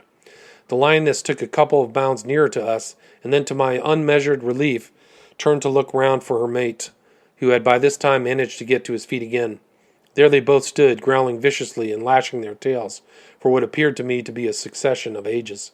The lioness then made up her mind to go back to the lion, and they both stood broadside, with their heads close together and turned towards us, snarling in a most aggressive manner. Had either of us moved hand or foot just then, it would, I am convinced, have at once brought on another and probably a fatal charge. As the 2 great brutes stood in this position looking at us, I had, of course, a grand opportunity of dropping both, but I confess I did not feel equal to it at the moment. I could only devoutly hope that they would not renew their attack, and was only too thankful to let them depart in peace if they would, without any further hostility on my part. Just at this juncture the lion seemed to grow suddenly very weak. He staggered some 10 yards back toward his lair, then fell to the ground. The lioness followed and lay down beside him, both still watching us and growling savagely. After a few seconds the lion struggled to his feet again and retreated a little further, the lioness accompanying him until he fell once more. The 3rd time the same thing took place, and at last I began to breathe more freely, as they had now reached the thicket from which they had originally emerged. Accordingly I took a shot at the lioness as she lay beside her mate, partly concealed in the long grass. I do not think I hit her, but anyhow she at once made off and bounded away at a great rate on emerging into the open. I sent a few bullets after her to speed her on her way, then cautiously approached the wounded lion. He was stretched out at a full length on his side, with his back towards me, but I could see by the heaving of his flanks he was not yet dead, so I put a bullet through his spine. He never moved after this, but for safety's sake, I made no attempt to go up to him for a few minutes, and then only after Mahina had planted a few stones on his body, just to make sure he was really dead. We both felt very pleased with ourselves as we stood over him and looked at his fine head, great paws, and long, clean, sharp tusks. He was a young but full-grown lion in fine condition, and measured 9 feet, 8.5 inches from tip to nose to tip of tail. My last shot had entered the spine close to the shoulder and lodged in the body. The first shot was a miss, as I have already said, but the second had caught him on the forehead, right between the eyes. The bullet, however, instead of traversing the brain, had been turned downwards by the frontal bone, through which it had crashed, finally lodging in the root of the tongue, the lead showing on both sides. I cut out the tongue and hung it up to dry, intending to keep it as a trophy, but unfortunately a vulture swooped down when my back was turned and carried it off. From the time I locked the lion over until he first staggered and fell, not more than a minute could have elapsed. Quite long enough, however, to have enabled him to cover the distance and to have seized one or other of us. Unquestionably, we owed our lives to the fact that we both remained absolutely motionless, and I cannot speak too highly of Mahina for the splendid way in which he stood the charge. Had he acted as did other gun boy I know of, the affair might not have had so happy an ending. This gun boy went out with Captain G in this very neighborhood, and not long after our adventure, G came across a lion just as we did, and wounded it. It charged down on them, but instead of remaining absolutely still, the terrified gun boy fled, with the result that the lion came furiously on, and poor G met with a terrible death. While Mahina was scouring the neighborhood in search of some natives to carry the skin back to camp, I took a good look round the place and found the half-eaten body of a zebra, which I noticed had been killed out in the open, then dragged into the long grass. The tracks told me also that all the work had been done by the lion, and this set me thinking of the lioness. I accordingly swept the plain with my glasses in the direction of which she bounded off, and after some searching I discovered her about a mile away, apparently lying down in the midst of a herd of hartebeest, who grazed away without taking any notice of her. I felt much inclined to follow her up, but I was afraid that if I did so, the vultures that were already hovering around would settle on my line and spoil the skin, for the destruction of which these ravenous birds are capable, even in the space of only a few minutes, is almost beyond belief. I accordingly returned to the dead beast and sat down astride of him. I had read that a frontal shot at a lion was a very risky one, and on carefully examining the head, it was easy to see the reason for owing to the sharp backward slope of the forehead, it is almost impossible for a bullet fired in this manner to reach the brain. As there were lots of lions about in this district, and as I wanted to bag some more, I set myself to think out a plan whereby the risk of a frontal shot might be got rid of. About a fortnight afterwards, I had an opportunity of putting my scheme into practice, happily with most excellent results. This, however, is another story, which will be told later on. I next commenced to skin my trophy and found it a very tough job to perform by myself. He proved to be a very fat beast, so I knew that Mahina would make a few honest and well-earned rupees out of him, for Indians will give almost anything for lion fat, believing that it is an infallible cure for rheumatism and various other diseases. When at length the skinning process was completed, I waited impatiently for the return of Mahina, who by this time had gone much longer than I expected. It is rather a nerve-shattering thing, I'm speaking for myself, to remain absolutely alone for hours on a vast open plain beside the carcass of a dead lion, with vultures incessantly wheeling about above one, and with nothing to be seen or heard for miles around except wild animals. It was a great relief, therefore, when after a long wait I saw Mahina approaching with a half a dozen practically naked natives in his train. It turned out that he had lost his way back to me, so that it was lucky he found me at all. We lost no time in getting back to camp, arriving there just at sundown, when my first business was to rub wood ashes into the skin and then stretch it on a portable frame which I had made a few days previously. The campfire was a big one that night, and the graphic and highly colored description which Mahina gave to the eager circle of listeners of the way in which we slew the lion would have made even Bahram, that great hunter, anxious for his fame. Chapter 23, A Successful Lion Hunt. When the Athi River had been bridged, the section of the line to Nairobi was pushed forward as rapidly as possible, and from dawn to dark we all exerted ourselves to the very utmost. One day, May 28th, the weather was exceptionally hot, and I had been out in the broiling sun ever since daylight superintending the construction of banks and cuttings and the erection of temporary bridges. On returning to my hut, therefore, at about 3 o'clock in the afternoon, I threw myself into a long deck chair, too tired for anything beyond a long, cool drink. Here I rested for an hour or so, amused by the bustle at the small wayside station we had just built, and idly watching our tiny construction engine forging its way, with a great deal of clanking and puffing, up a steep gradient just across the river. It was touch and go whether it would manage to get its heavy load of rails and sleepers to the top of the incline or not, and I became so interested in the contest between steam and friction and gravity that I did not notice that a visitor had approached and was standing quietly beside me. On hearing the unusual salutation, however, I turned round and saw a lean and withered half-bred Maasai, clothed in a very inadequate piece of wildebeest hide, which was merely slipped under the left arm and looped up in a knot over the right shoulder. He stood for a moment with the right hand held out on a level with the shoulder, the fingers extended and the palm turned towards me, all indicating that he came on a friendly visit. I returned his salutation and asked him what he wanted. Before answering, he dropped down on his heels, his old bones cracking as he did so. "I want to lead the great master to 2 lions," he said. "They have just killed a zebra and are now devouring it." On hearing this, I straightway forgot that I had already done a hard day's work in the full blaze of an equatorial sun. I forgot that I was tired and hungry. In fact, I forgot everything that was not directly connected with the excitement of lion hunting. Even the old savage at my feet grinned when he saw how keen I was about it. I plied him with questions. Were they both lions or lionesses? Had they manes? How far away were they? And so on. Naturally, to the last question he was bound to answer, "Mbali Kidogo." Of course they were not far away. Nothing is ever to a native of East Africa. However, the upshot was that they were in a very few minutes I had a mule saddled, and with the old Maasai as a guide, started off accompanied by my faithful Mahina and another coolie to help bring home the skin if I should prove successful. I also left word for my friend Spooner, the district engineer, who happened to be absent from camp just at the moment, that I had gone after 2 lions, but hoped to be back by nightfall. We traveled at a good pace, and within an hour had covered fully 6 miles. Still there was no sign of lions. On the way we were joined by some Wakamba, even more scantily attired than our guide, and soon a dispute arose between these hangers-on and the old Masai, who refused to allow them to accompany us, as he was afraid that they would seize all the zebra meat that the lions had not already eaten. However, I told him not to bother, but to hurry up and show me the lions, and that I would look after him all right. Eventually, on getting to the low crest of one of the long swells in the ground, our guide extended a long skinny finger and said proudly, "Tazama Bawana, see, master." I looked in the direction in which he pointed, and sure enough, about 600 yards off were a lion and a lioness busily engaged in the carcass of a zebra. On using my field glasses, I was amused to observe a jackal in attendance on the pair. Every now and then he would come too close to the zebra, when the lion would make a short rush at him and scare him away.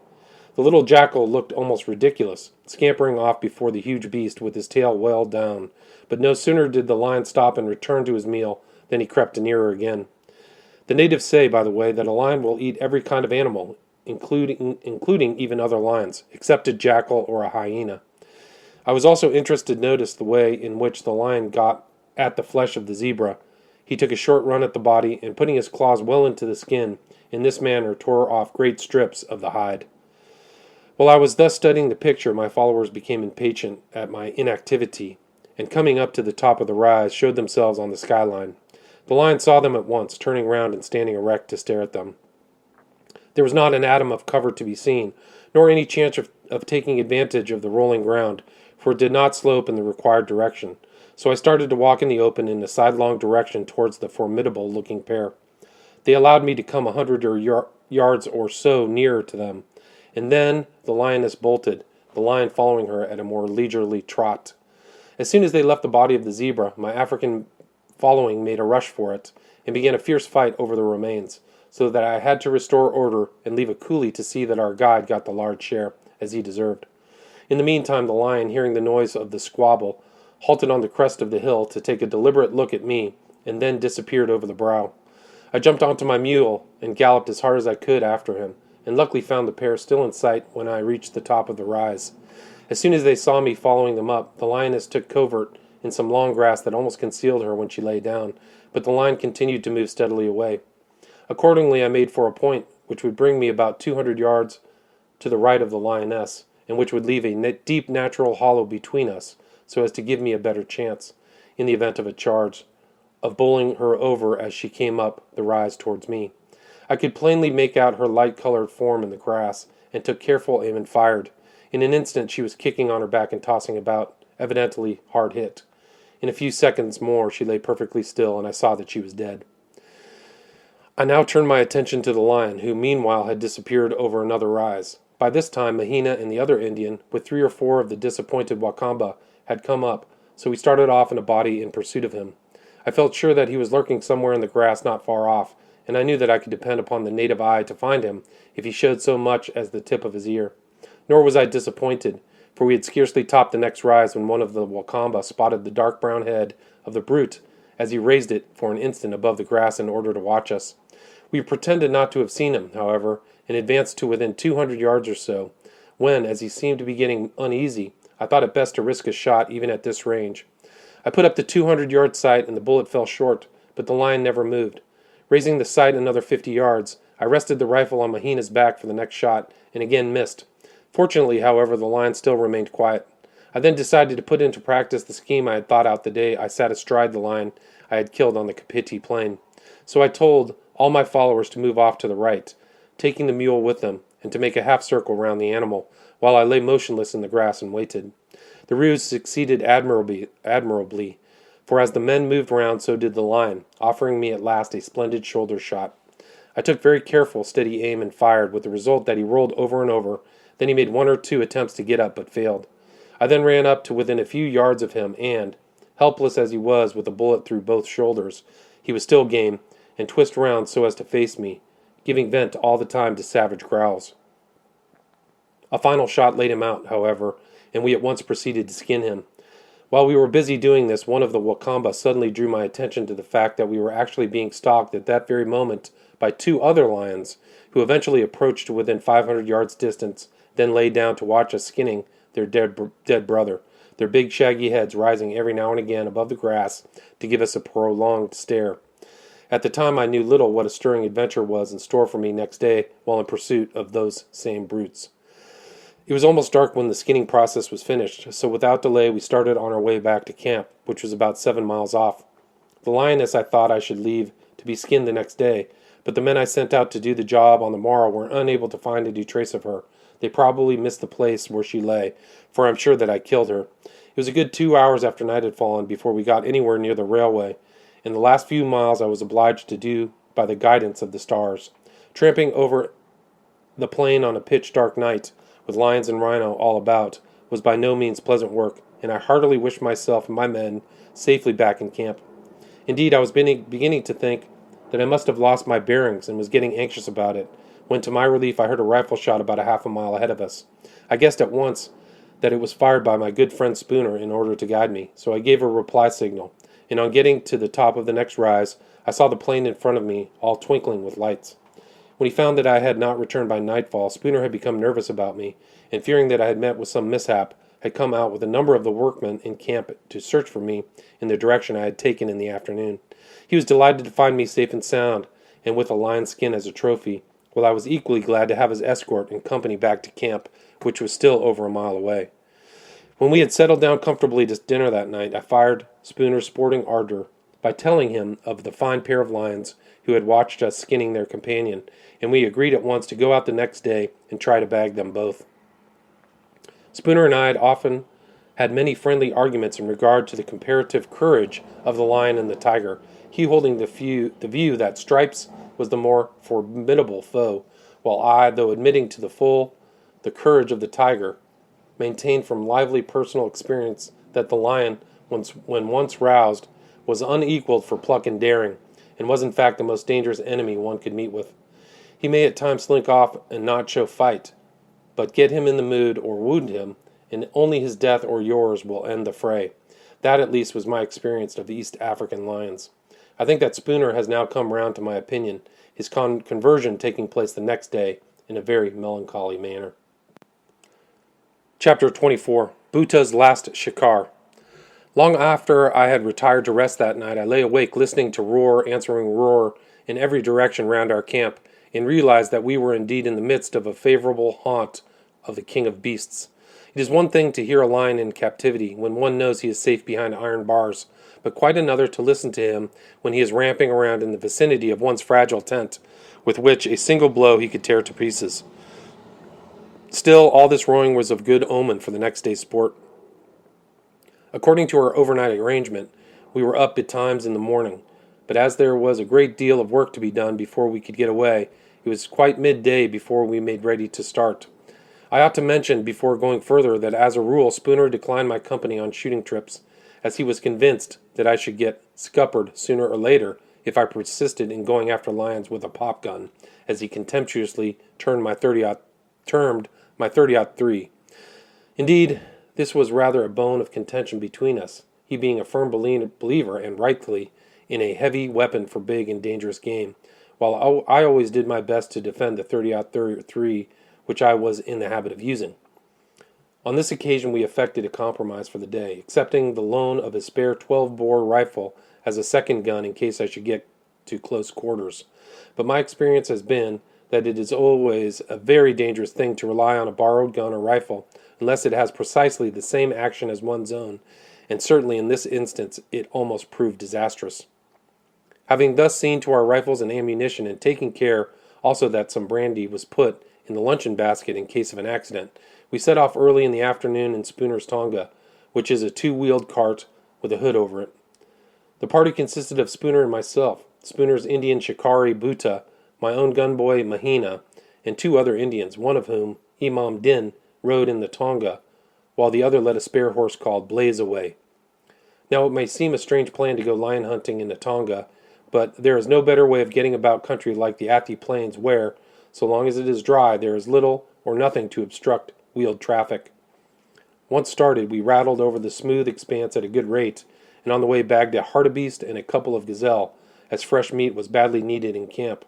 Besides, they offered most tempting shots, for they stood stock still gazing at us, struck no doubt by the novel appearance of our conveyance. Next we came upon a herd of wildebeest, and here we allowed Bhuta, who was a wary shikari and old servant of Spooner's, to stalk a solitary bull. He was highly pleased at this favor and did the job admirably. At last we reached the spot where I had seen the 2 lions on the previous day, a slight hollow covered with long grass, but there was now no trace of them to be discovered, so we moved further on and had another good beat round. After some little time, the excitement began by our spying the black-tipped ears of a lioness projecting above the grass, and the next moment a very fine lion arose from beside her and gave us a full view of his grand head and mane. After staring fixedly at us in an inquiring sort of way as we slowly advanced upon them, they both turned and slowly trotted off, the lion stopping every now and again to gaze round in our direction. Very imposing and majestic he looked, too, as he thus turned his great shaggy head defiantly towards us, and Spooner had to admit that it was the finest sight he had ever seen. For a while we followed them on foot, but finding at length that they were getting away from us and would soon be lost to sight over a bit of rising ground, we jumped quickly into the tonga and galloped around the base of the knoll so as to cut off their retreat, the excitement of the rough and bumpy ride being intensified 100-fold by the probability of our driving slap into the pair on rounding the rise. On getting to the other side, however, they were nowhere to be seen, so we drove on as hard as we could to the top, whence we caught sight of them about 400 yards away. As there seemed to be no prospect of getting nearer, we decided to open fire at this range, and at the third shot the lioness tumbled over my .30-03. At first I thought I had done for her, as for a few minutes she lay on the ground kicking and struggling, but in the end, although evidently badly hit, she rose to her feet and followed the lion, who had escaped uninjured, into some long grass from which we could not hope to dislodge them. As it was now late in the afternoon, and as there seemed no possibility of inducing the lions to leave the thicket in which they had concealed themselves, we turned back towards camp, intending to come out again the next day to track the wounded lioness. I was now riding Blaze away, and was trotting along in advance of Latonga, when suddenly he shied badly at a hyena, which sprang up out of the grass almost from beneath his feet and quickly scampered off. I pulled up for a moment and sat watching the hyena's ungainly bounds, wondering whether he were worth a shot. Suddenly I felt Blaze away trembling violently beneath me, and on looking over my left shoulder to discover the reason, I was startled to see 2 fine lions not more than 100 yards away, evidently the pair which I had seen the day before and which we had really come in search of. They looked as if they meant to dispute our passage, for they came slowly towards me for about 10 yards or so, and then lay down, watching me steadily all the time.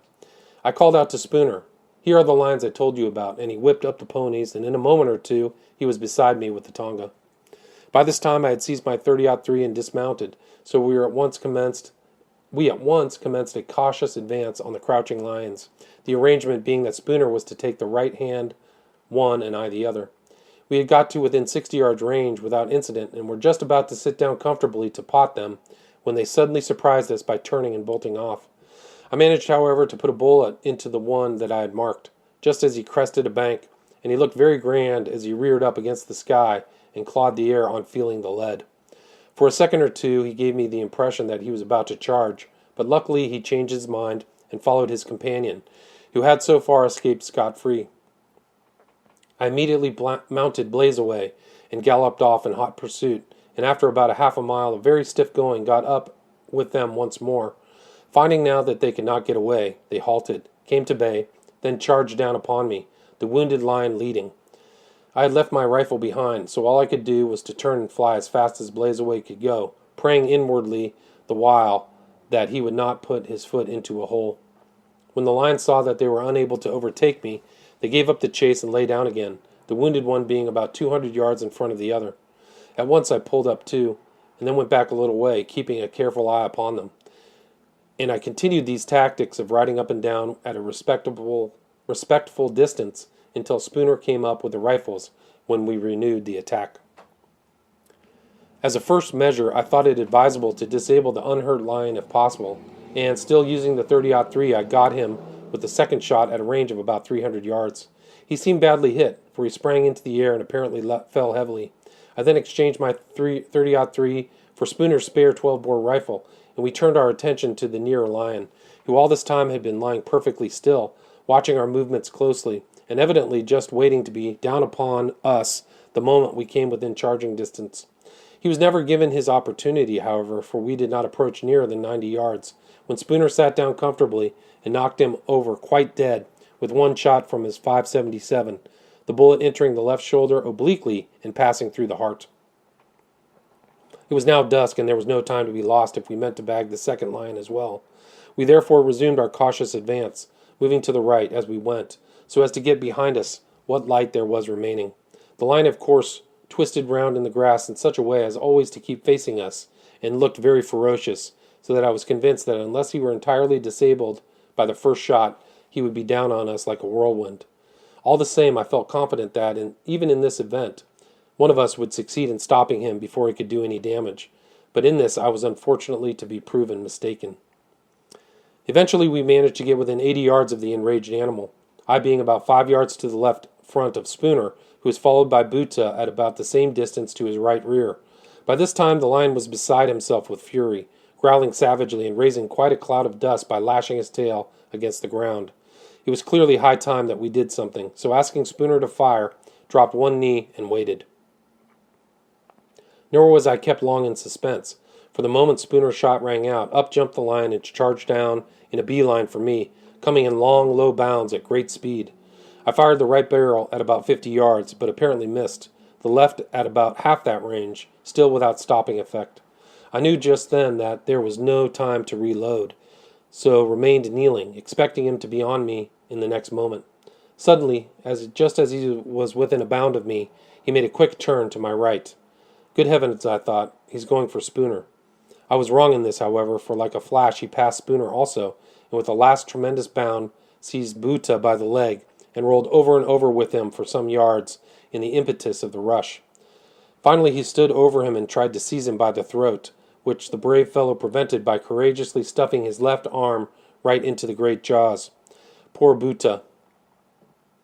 By moving at the critical moment, he had diverted the lion's attention from me and had drawn the whole fury of the charge onto himself.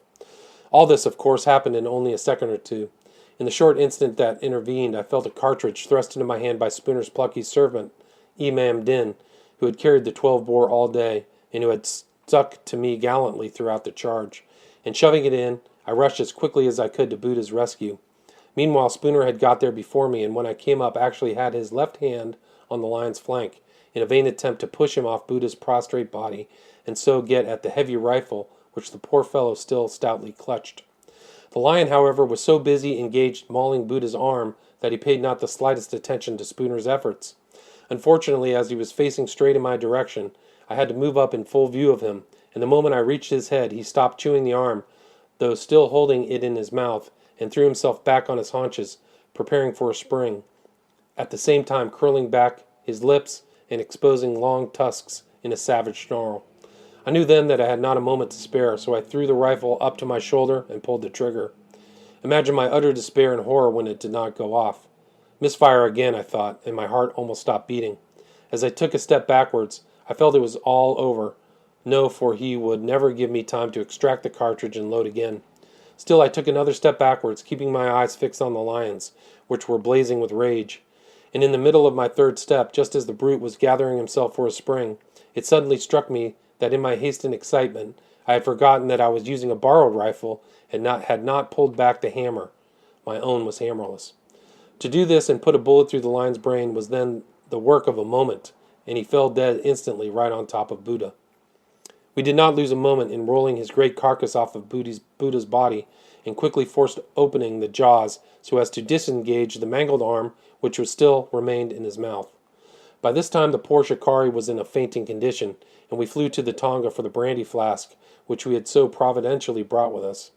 On making a rough examination of the wounded man, we found that his left arm and right leg were both frightfully mauled, the latter being broken as well.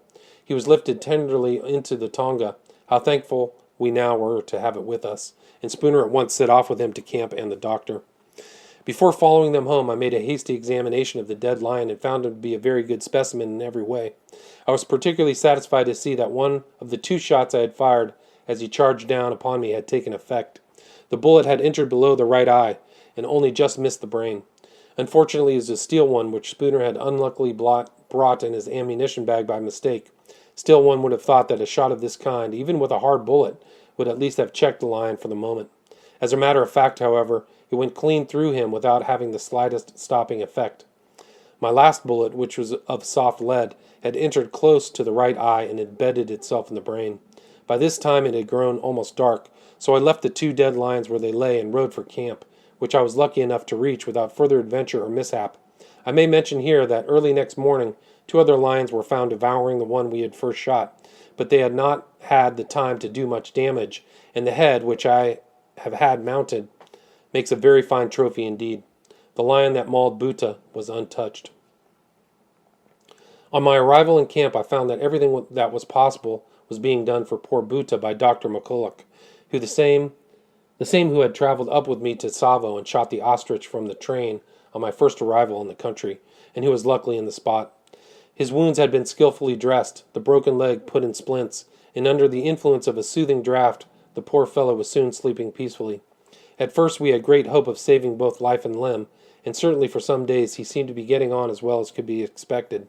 The wounds, however, were very bad ones, especially those on the leg where the long tusks had met through and through the flesh, leaving over a dozen deep tooth marks. The arm, though dreadfully mauled, soon healed. It was wonderful to notice how cheerfully the old shikari bore it all, and a pleasure to listen of his tale of how he would have his revenge on the whole tribe of lions as soon as he was able to get about again. But alas, his shikar was over. The leg got rapidly worse, and mortification setting in, it had to be amputated halfway up the thigh. Dr. Winston Waters performed the operation most skillfully, and curiously enough the operating table was canopied with the skin of the lion which had been responsible for the injury. Buta made a good recovery from the operation, but seemed to lose heart when he found that he had only one leg left, as according to his ideas he had now but a poor chance of being allowed to enter heaven. We did all that was possible for him, and Spooner especially could not have looked after a brother more tenderly. But to our great sorrow he sank gradually and died on July 19th. The hunt which had such a disastrous sequel proved to be the last occasion on which I had met a lion in the open, as we got out of the hunting country shortly afterwards, and for the rest of my stay in East Africa I had too much work to do to be able to go any distance in search of big game. Chapter 25. A Man-Eater in a Railway Carriage. Towards the end of my stay in British East Africa, I dined one evening with Mr. Ryall, the superintendent of the police, in his inspection carriage on the railway. Poor Ryall! I little thought then what a terrible fate was to overtake him only a few months later in that very carriage in which we dined. A man-eating lion had taken up his quarters at a little roadside station called Kima, and had developed an extraordinary taste for the members of the railway staff. He was a most daring brute, quite indifferent as to whether he carried off the station master, the signalman, or the pointsman, and one night, in his efforts to obtain a meal, he actually climbed on top of the roof of the station buildings and tried to tear off the corrugated iron sheets. At this, the terrified babu in charge of the telegraph instrument below sent the following laconic message to the traffic manager: "Lion fighting with station. Send urgent succour." Fortunately, he was not victorious in his fight with the station, but he tried so hard to get in that he cut his feet badly on the iron sheeting, leaving large bloodstains on the roof. Another night, however, he succeeded in carrying off the native driver of the pumping engine, and soon afterwards added several other victims to his list. On one occasion, an engine driver arranged to sit up all night in a large iron water tank in the hope of getting a shot at him, and had a loophole cut in the side of the tank from which to fire. But as so often happens, the hunter became the hunted. The lion turned up in the middle of the night, overthrew the tank, and actually tried to drag the driver out through the narrow circular hole in the top through which he had squeezed in. Fortunately, the tank was just too deep for the brute to be able to reach the man at the bottom, but the latter was naturally half paralyzed with fear and had to crouch so low down as to be unable to take anything like proper aim. He fired, however, and succeeded in frightening the lion away for the time being. It was in a vain attempt to destroy this pest that poor Ryle met his tragic and untimely end. On June 6, 1900, he was traveling up in his inspection carriage from Makindu to Nairobi, accompanied by 2 friends, Mr. Hubner and Mr. Parenti. When they reached Kima, which is about 250 miles from Mombasa, they were told that the man-eater had been seen close to the station only a short time before their train arrived, so they at once made up their minds to remain there for the night and endeavored to shoot him. Ryall's carriage was accordingly detached from the train and shunted into a siding, close to the station, where, owing to the unfinished state of the line, it did not stand perfectly level, but had a pronounced list to one side. In the afternoon, the three friends went out to look for the lion, but finding no traces of him whatever, they returned to the carriage for dinner. Afterwards, they all sat up on guard for some time, but the only noticeable thing they saw was what they took to be two very bright and steady glowworms. After events proved that these could have been nothing else than the eyes of the man-eater steadily watching them all the time and studying their every movement. The hour now growing late, and there being apparently no sign of the lion, Rael persuaded his two friends to lie down, while he kept the first watch. Hubner occupied the high berth over the table on the one side of the carriage, the only other berth being on the opposite side of the compartment and lower down. This Rael offered to Parenti, who declined it, saying he would be quite comfortable on the floor, and he accordingly lay down to sleep, with his feet towards the sliding door which gave admission to the carriage. It is supposed that Rael, after watching for some considerable time, must have come to the conclusion that the lion was not going to make its appearance that night, for he lay down on the lower berth and dozed off. No sooner had he done so, doubtless, than the cunning man-eater began cautiously to stalk the three sleepers. In order to reach the little platform at the end of the carriage, he had to mount two very high steps from the railway line, but these he managed to negotiate successfully and in silence. The door from this platform into the carriage was a sliding one on two wheels, which ran very easily on a brass runner, and as it was probably not quite shut, or at any rate not secured in any way, it was an easy matter for the lion to thrust in a paw and shove it open. But owing to the tilt of the carriage and to his great extra weight on one side, the door slid to and snapped into the lock the moment he got his body right in, thus leaving him shut up with the three sleeping men in their compartment. He sprang at once at Rael, but in order to reach him had actually to plant his feet on Parenti, who, it will be remembered, was sleeping on the floor. At this moment Hubner was suddenly awakened by a loud cry, and on looking down from his berth was horrified to see an enormous lion standing with his hind feet on Parenti's body, while his forepaws rested on poor Rael. Small wonder that he was panic-stricken at the sight. There was only one possible way of escape, and that was through the second sliding door communicating with the servants' quarters, which was opposite to that by which the lion had entered. But in order to reach this door, Hubner had literally to jump on the man-eater's back, for its great bulk filled up all the space beneath his berth. It sounds scarcely credible, but it appears that in the excitement and horror of the moment he actually did this, and fortunately the lion was too busily engaged with his victim to pay any attention to him. So he managed to reach the door in safety, but there, to his dismay, he found that it was held fast on the other side by the terrified coolies, who had been aroused by the disturbance caused by the lion's entrance. In utter desperation he made frantic efforts to open it, and exerting all his strength he at last managed to pull it back sufficiently far to allow him to squeeze through, when the trembling coolies instantly tied it up again with their turbans.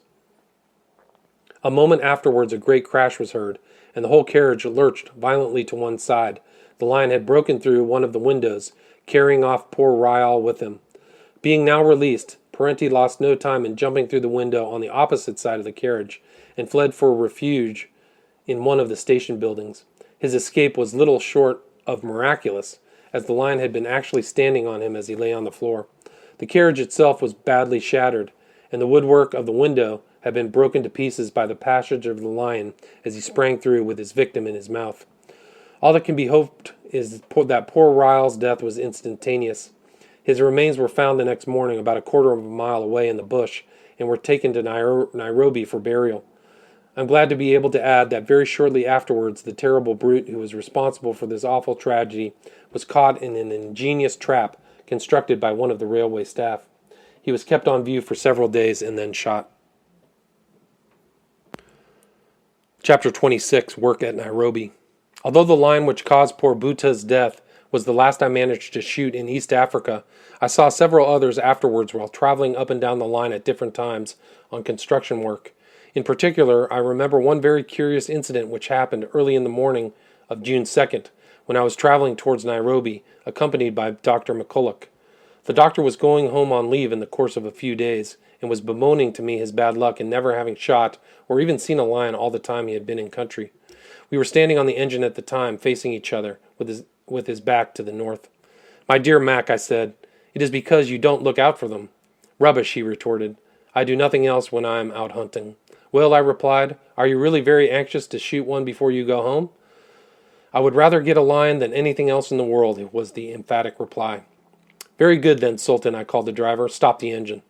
Now, Mac, I continued as the train was quickly brought to a standstill, here's a chance for you. Just jump off and bag those two over there. He turned around in blank astonishment and could hardly believe his eyes when he saw two fine lions only about 200 yards off, busily engaged in devouring a wildebeest, which they had evidently just killed. I had spotted them almost as soon as Mac had begun to talk of his bad luck, and had only waited to tell him until we got near, so as to give him a greater surprise. He was off the engine in a second and made directly for the two beasts.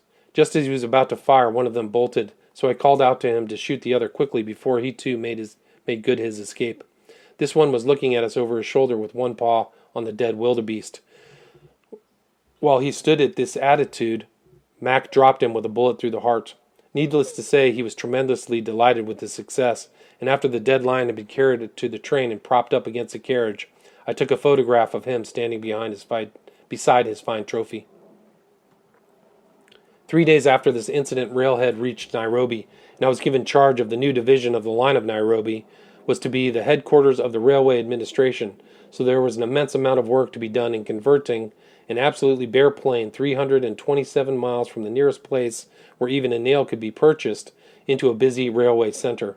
Roads and bridges had to be constructed, houses and workshops built, turntables and station quarters erected, a water supply laid on, and 101 other things done which go to the making of a railway township. Wonderfully soon, however, the nucleus of the present town began to take shape, and a thriving bazaar sprang into existence with a mushroom-like growth. In this, however, a case or two of plague broke out before very long, so I gave the natives and Indians who inhabited it an hour's notice to clear out, and on my own responsibility promptly burned the whole place to the ground. For this somewhat arbitrary proceeding I was mildly called over the coals, as I expected, but all the same it effectually stamped out the plague, which did not reappear during the time I was in the country. With a little persuasion I managed to induce several hundred of the Wa Kikiyu, in whose country we now were, to come and work at Nairobi, and very useful and capable they proved themselves after a little training. They frequently brought me in word that the shambas, or plantations, at the back of the hill on which my camp was pitched, were being destroyed by elephants, but unfortunately I could never spare time to go out in quest of them. On one occasion, however, I passed the news to my friend, Dr. Winston Waters, with the result that he had a most exciting adventure with a big bull elephant. He set out in quest for the depredator, and guided by a few of the Wa Kikuyu, soon came upon him hidden among some shady trees. Waters was a great believer in a close shot, so he stalked up to within a few yards of the animal and then fired his .577, aiming for the heart. The elephant responded by a prompt and determined charge, and although Waters quickly let him have the left barrel as well, it proved of no effect, and on he came, screaming and trumpeting with rage. There was nothing for it, therefore, but to fly for dear life, so down a path raced Waters, for all he was worth, the elephant giving vigorous chase and gaining rapidly. In a few seconds matters began to look very serious for the sportsman, for the huge monster was almost on him, but at the critical moment he stepped onto the false cover of a carefully concealed game pit and disappeared from view as if by magic. This sudden descent of his enemy, apparently into the bowels of the earth, so startled the elephant that he stopped short in his career and made off into the jungle. As for Waters, he was luckily none the worse for his fall, as the pit was neither staked at the bottom or very deep. He soon scrambled out, and following up the wounded elephant, succeeded in finishing him off without further trouble. Towards the end of 1899, I left for England. A few days before I started, all my Wa Kikuyu children, as they called themselves, came in body and begged to be taken with me. I pictured to them the cold, wet climate of England, and its great distance from their native land, but they assured me that these were nothing to them, as they only wished to continue my children and to go wherever I went. I could hardly imagine myself arriving in London with a bodyguard of 400 more or less naked savages, but it is only with difficulty that I persuaded them that they had better remain in their own country. The ever-faithful Mahina, my boy Roshan Khan, my honest Chowdukar, Mian, and a few other coolies who had been a long time with me, accompanied me to the coast, where they bade me a sorrowful farewell, and left for India the day before I sailed on my homeward journey. Chapter 27, The Finding of the New Eland. During the early part of last year, 1906, I revisited the scene of my former labors and adventures on a shooting trip. Unfortunately, the train by which I traveled up from Mombasa reached Tsavo at midnight, but all the same I got out and prowled about as long as time would permit, half wondering every moment if the ghosts of the two man-eaters would spring at me out of the bushes. I wanted very much to spend a day or two in the old place, but my companions were anxious to push on as quickly as possible to better hunting grounds. I took the trouble, however, to wake them out of their peaceful slumbers in order to point out to them by the pale moonlight the strength and beauty of the Tsavo Bridge. But I fear this delicate little attention was scarcely appreciated as it deserved. Naturally, I could not expect them or anyone else to view the bridge quite from my point of view. I looked on it as a child of mine, brought up through stress and danger and troubles of all kinds.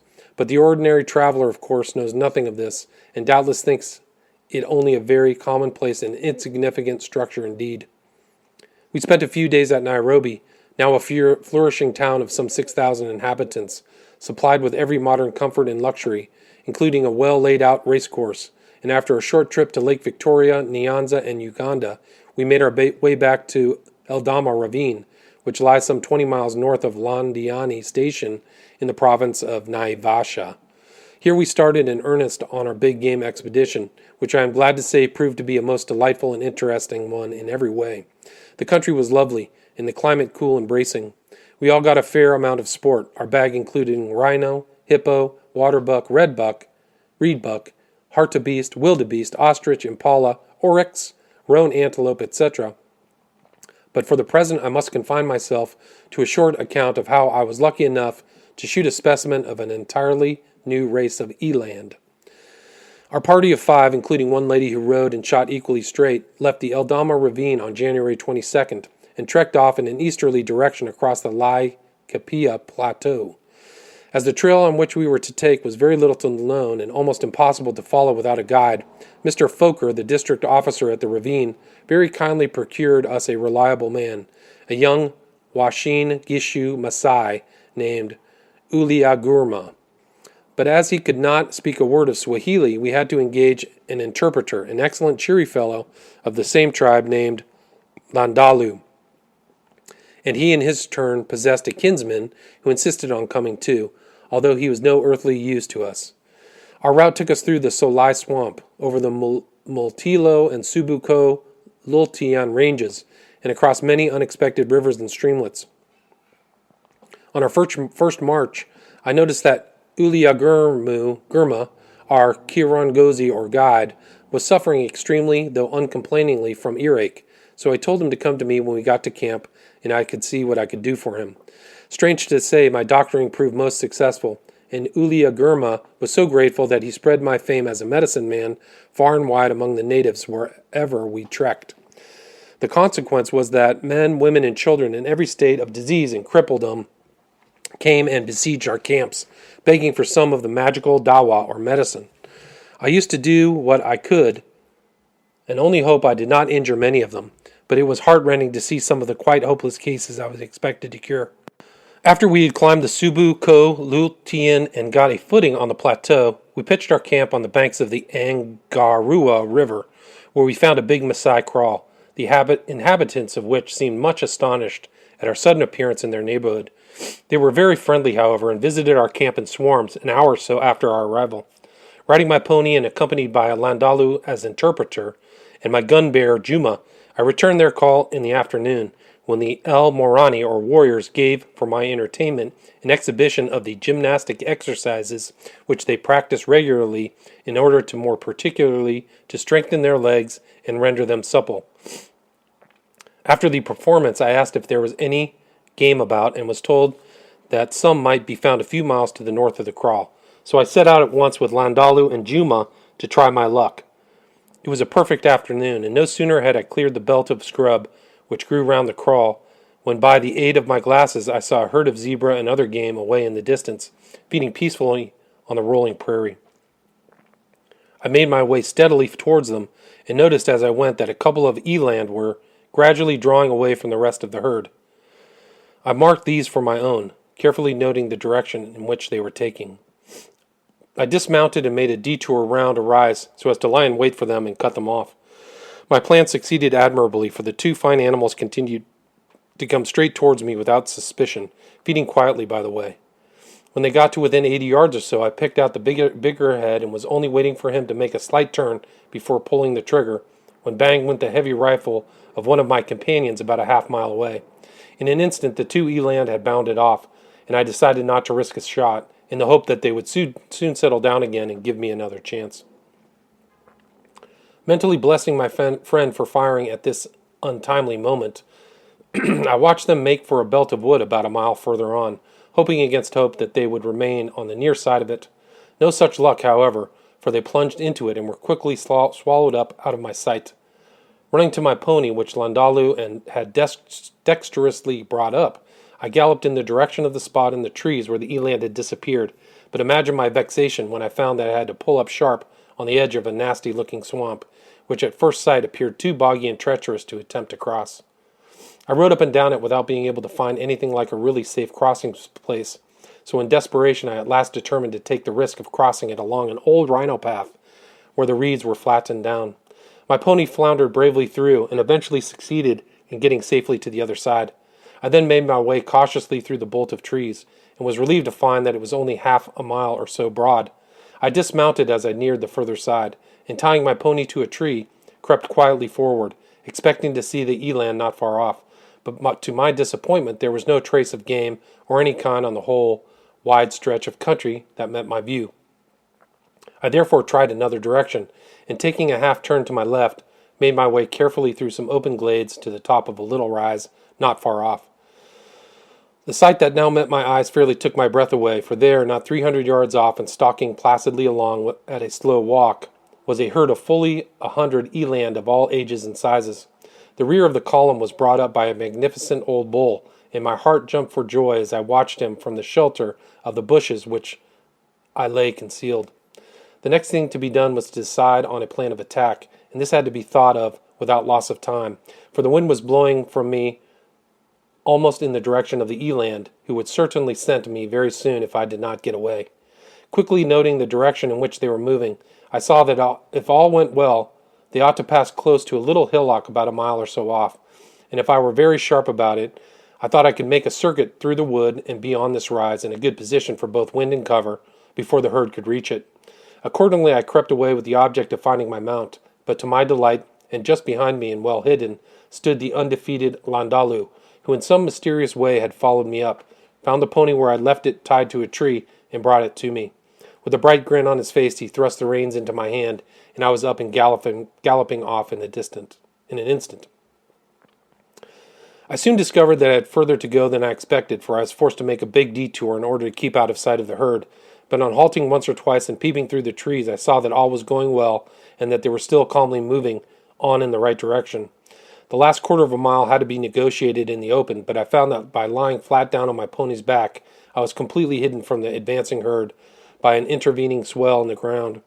In this manner I managed to get unobserved to the lee of my hillock, where I dismounted, threw the reins over a stump, and crawled stealthily but as quickly as I could to the top. I was in great doubt as to whether I should be in time or not, but on peering hatless over the crest, I was overjoyed to find the whole herd just below me. One of the eland, not 20 yards off, saw me at once and stood still to gaze at me in astonishment. It was a female, however, so I took no notice of her, but looked round to see if my great bull were anywhere near. Yes, there he was. He had passed the spot where I lay, but was not more than 40 yards off, moving in the same leisurely fashion as when I first saw him. An instant later he noticed the general alarm caused by my appearance, and stopped and turned half round to see what was the matter. This gave me my opportunity, so I fired, aiming behind the shoulder. The way in which he jumped and kicked on feeling the lead told me I had hit him hard, but I got 2 more bullets into him from the magazine of my .30-03 before he managed to gain the shelter of a neighboring thicket and was lost to sight. In the meantime, the whole herd had thundered off at a full gallop, disappearing in a few minutes in a cloud of dust. I was confident that there would be little difficulty in finding the wounded eland, and on Landalu coming up, which, by the way, he did almost immediately, for he was a wonderful goer, we started to make a rough search through the thicket. Owing to the growing darkness, however, we met with no success, so I decided to return to camp, which was many miles away, and to resume the quest at daybreak the following morning. It had turned out that we were even further from home than I thought. the black night came upon us before we had covered a quarter of the distance. Fortunately, the invaluable Landalu had discovered a good crossing over the swamp, so we were able to press on at a good pace without losing any time in overcoming the obstacle. After an hour or so of hard traveling, we were delighted to see a rocket go up, fired by my friends to guide us on our way. Such a sight is wonderfully cheering when one is far away from camp, trudging along in the inky darkness and none too certain of one's direction, and a rocket equipment should invariably be carried by the traveler in the wilds. Several more were sent up before we got anywhere near camp, and I remarked to Landalo that we must have gone a very long way after the eland. Long way, he replied. Why, master? We have been to Baringo. This lake, as a matter of fact, was fully 50 miles away. When finally we arrived, I fired the ardor of my companions by relating the adventures of the afternoon and telling them of the wonderful herd I had seen, and it was at once agreed that we should stay where we were for a day or two in the hope of good sport being obtained. As soon as it was daylight the next morning, I sent out a party of our porters with full instructions where to find my eland, which I was sure must be lying somewhere in the thicket close to the hill from where I had shot him, and very shortly afterwards we ourselves made a start. After a couple of hours traveling, we were lucky enough to catch sight of a portion of the herd of eland when we dismounted and stalked them carefully through the long grass. All of a sudden, one popped up its head unexpectedly about 50 yards away. One of my companions immediately leveled his rifle at it, but from where I was I could see better than he that the head was a poor one, and so called out to him not to fire. The warning came too late, however, for at that moment he pulled the trigger. It was rather a difficult shot, too, as the body of the animal could not be seen very well, owing to the height of the grass. Still, as the head instantly disappeared, we hoped for the best and ran up to the place, but no trace of the eland could be found. Accordingly, we pushed on again, and after a little, rested for a short time under the shade of some trees. We had gone about 3 miles after resuming our search for game, when one of the porters remembered that he had left the water bottle he was carrying at the trees where we had halted, so he was sent back for it with strict injunctions to make haste and rejoin us as quickly as possible. Curiously enough, this trifling incident proved quite providential, for the porter, whose name was Sabaki, after recovering the water bottle, found himself unable to trace us through the jungle and accordingly struck home for camp. On his way back, he actually stumbled over the dead body of the eland which I had shot the previous day and which the search party had sent out in the morning had failed to find. They were still looking for it close at hand, however, so Sabaki held them, and they at once set to work to skin and cut up the animal, and then carried it to the camp. Meanwhile, of course, we knew nothing of all this, and continued our hunt for game. Shortly after noon, we had a light lunch, and while we were eating it, our guides, Uliagurna and Landalu, discovered a bee's nest in a fallen tree and proceeded to try to extract the honey, of which the Maasai are very fond. This interference was naturally strongly resented by the bees, and soon the semi-naked youths ran flying past us with the angry swarm in full pursuit. I laughed heartily at Landalu, and chaffed him unmercifully for allowing himself, a Maasai, to be put to flight by a few bees. The jolly fellow took very good-humoredly, saying that if he had only had a jacket like mine, he would soon go and get the honey. So after taking some photographs of our guides at work among the bees, we all proceeded homewards, reaching camp about dusk with nothing to show for our long day's hunt. We were met by Sabaki, who was in a great state of excitement, and who started to explain in very bad Swahili how he had come across the dead eland. Misunderstanding what he said, I told my friend that Sabaki had found the eland which he had shot in the morning, and rejoiced heartily with him at this piece of good luck. On viewing the head, however, we could not understand it, as it was very much bigger than the one he had fired at. And it was not till later in the evening, when I visited Landalu curled up in the campfire, that the mystery was explained. He greeted me by saying that after we had all gone to Baringo for nothing the previous day, and on my asking him what he meant, he told me about the finding of the eland, taking it for granted I knew it was mine. I quickly called up Sabaki, and after some trouble, got from him the whole story of how he had found the body close to my little hillock and near where my men were searching for it. So I broke the truth gently to my friend, who at once acknowledged my claim and congratulated me on my good fortune. How great this good fortune was I did not know till long after, but even then, when I came to examine the head and skin carefully, I found that they both differed materially from those of any other eland that I had ever seen. For one thing, there was no long tuft of hair on the forehead, from while the the lower corner of each eye ran an incomplete white stripe similar to and smaller than those found in the giant eland. The sides of the forehead were of a reddish color, and on the lower part of the face there was a much larger brown patch than is to be seen on the ordinary eland. The striping of the body was very slight, and the chief markings being 3 lines across the withers. On my return to England in April, I sent the head to Roland Ward's to be set up, and while there it was seen by Mr. R. Lydecker, FRS, of the British Museum, the well-known naturalist and specialist in big game, who wrote to tell me that it possessed great zoological interest as showing the existence of a hitherto unknown race of eland. Mr. Lydecker also contributed the following notice describing the animal to the Field of September 29th, 1906. Quote, considerable interest attaches to the head of an eland killed by Colonel J. H. Patterson in Portuguese East Africa and set up by Mr. Roland Ward on account of certain peculiarities in coloring and markings, which indicate a transition from the ordinary South African animal in the direction of the great eland, Tarotragus derbianus, of the Bahar el Ghazal district in West Africa.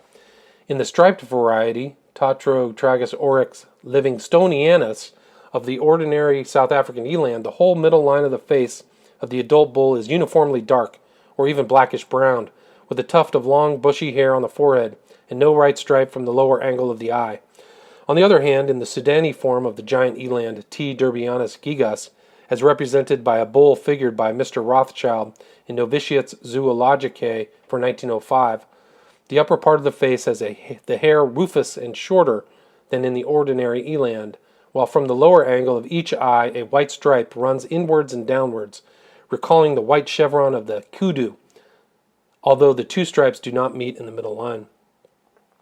In Colonel Patterson's eland, which may well be designated T. oryx pattersonianus, there is an incomplete white chevron similar to, although smaller than, the one found to the giant eland, while only a narrow stripe in the middle of the line of the face above and between the eyes is a dark brown, the sides of the forehead being rufous.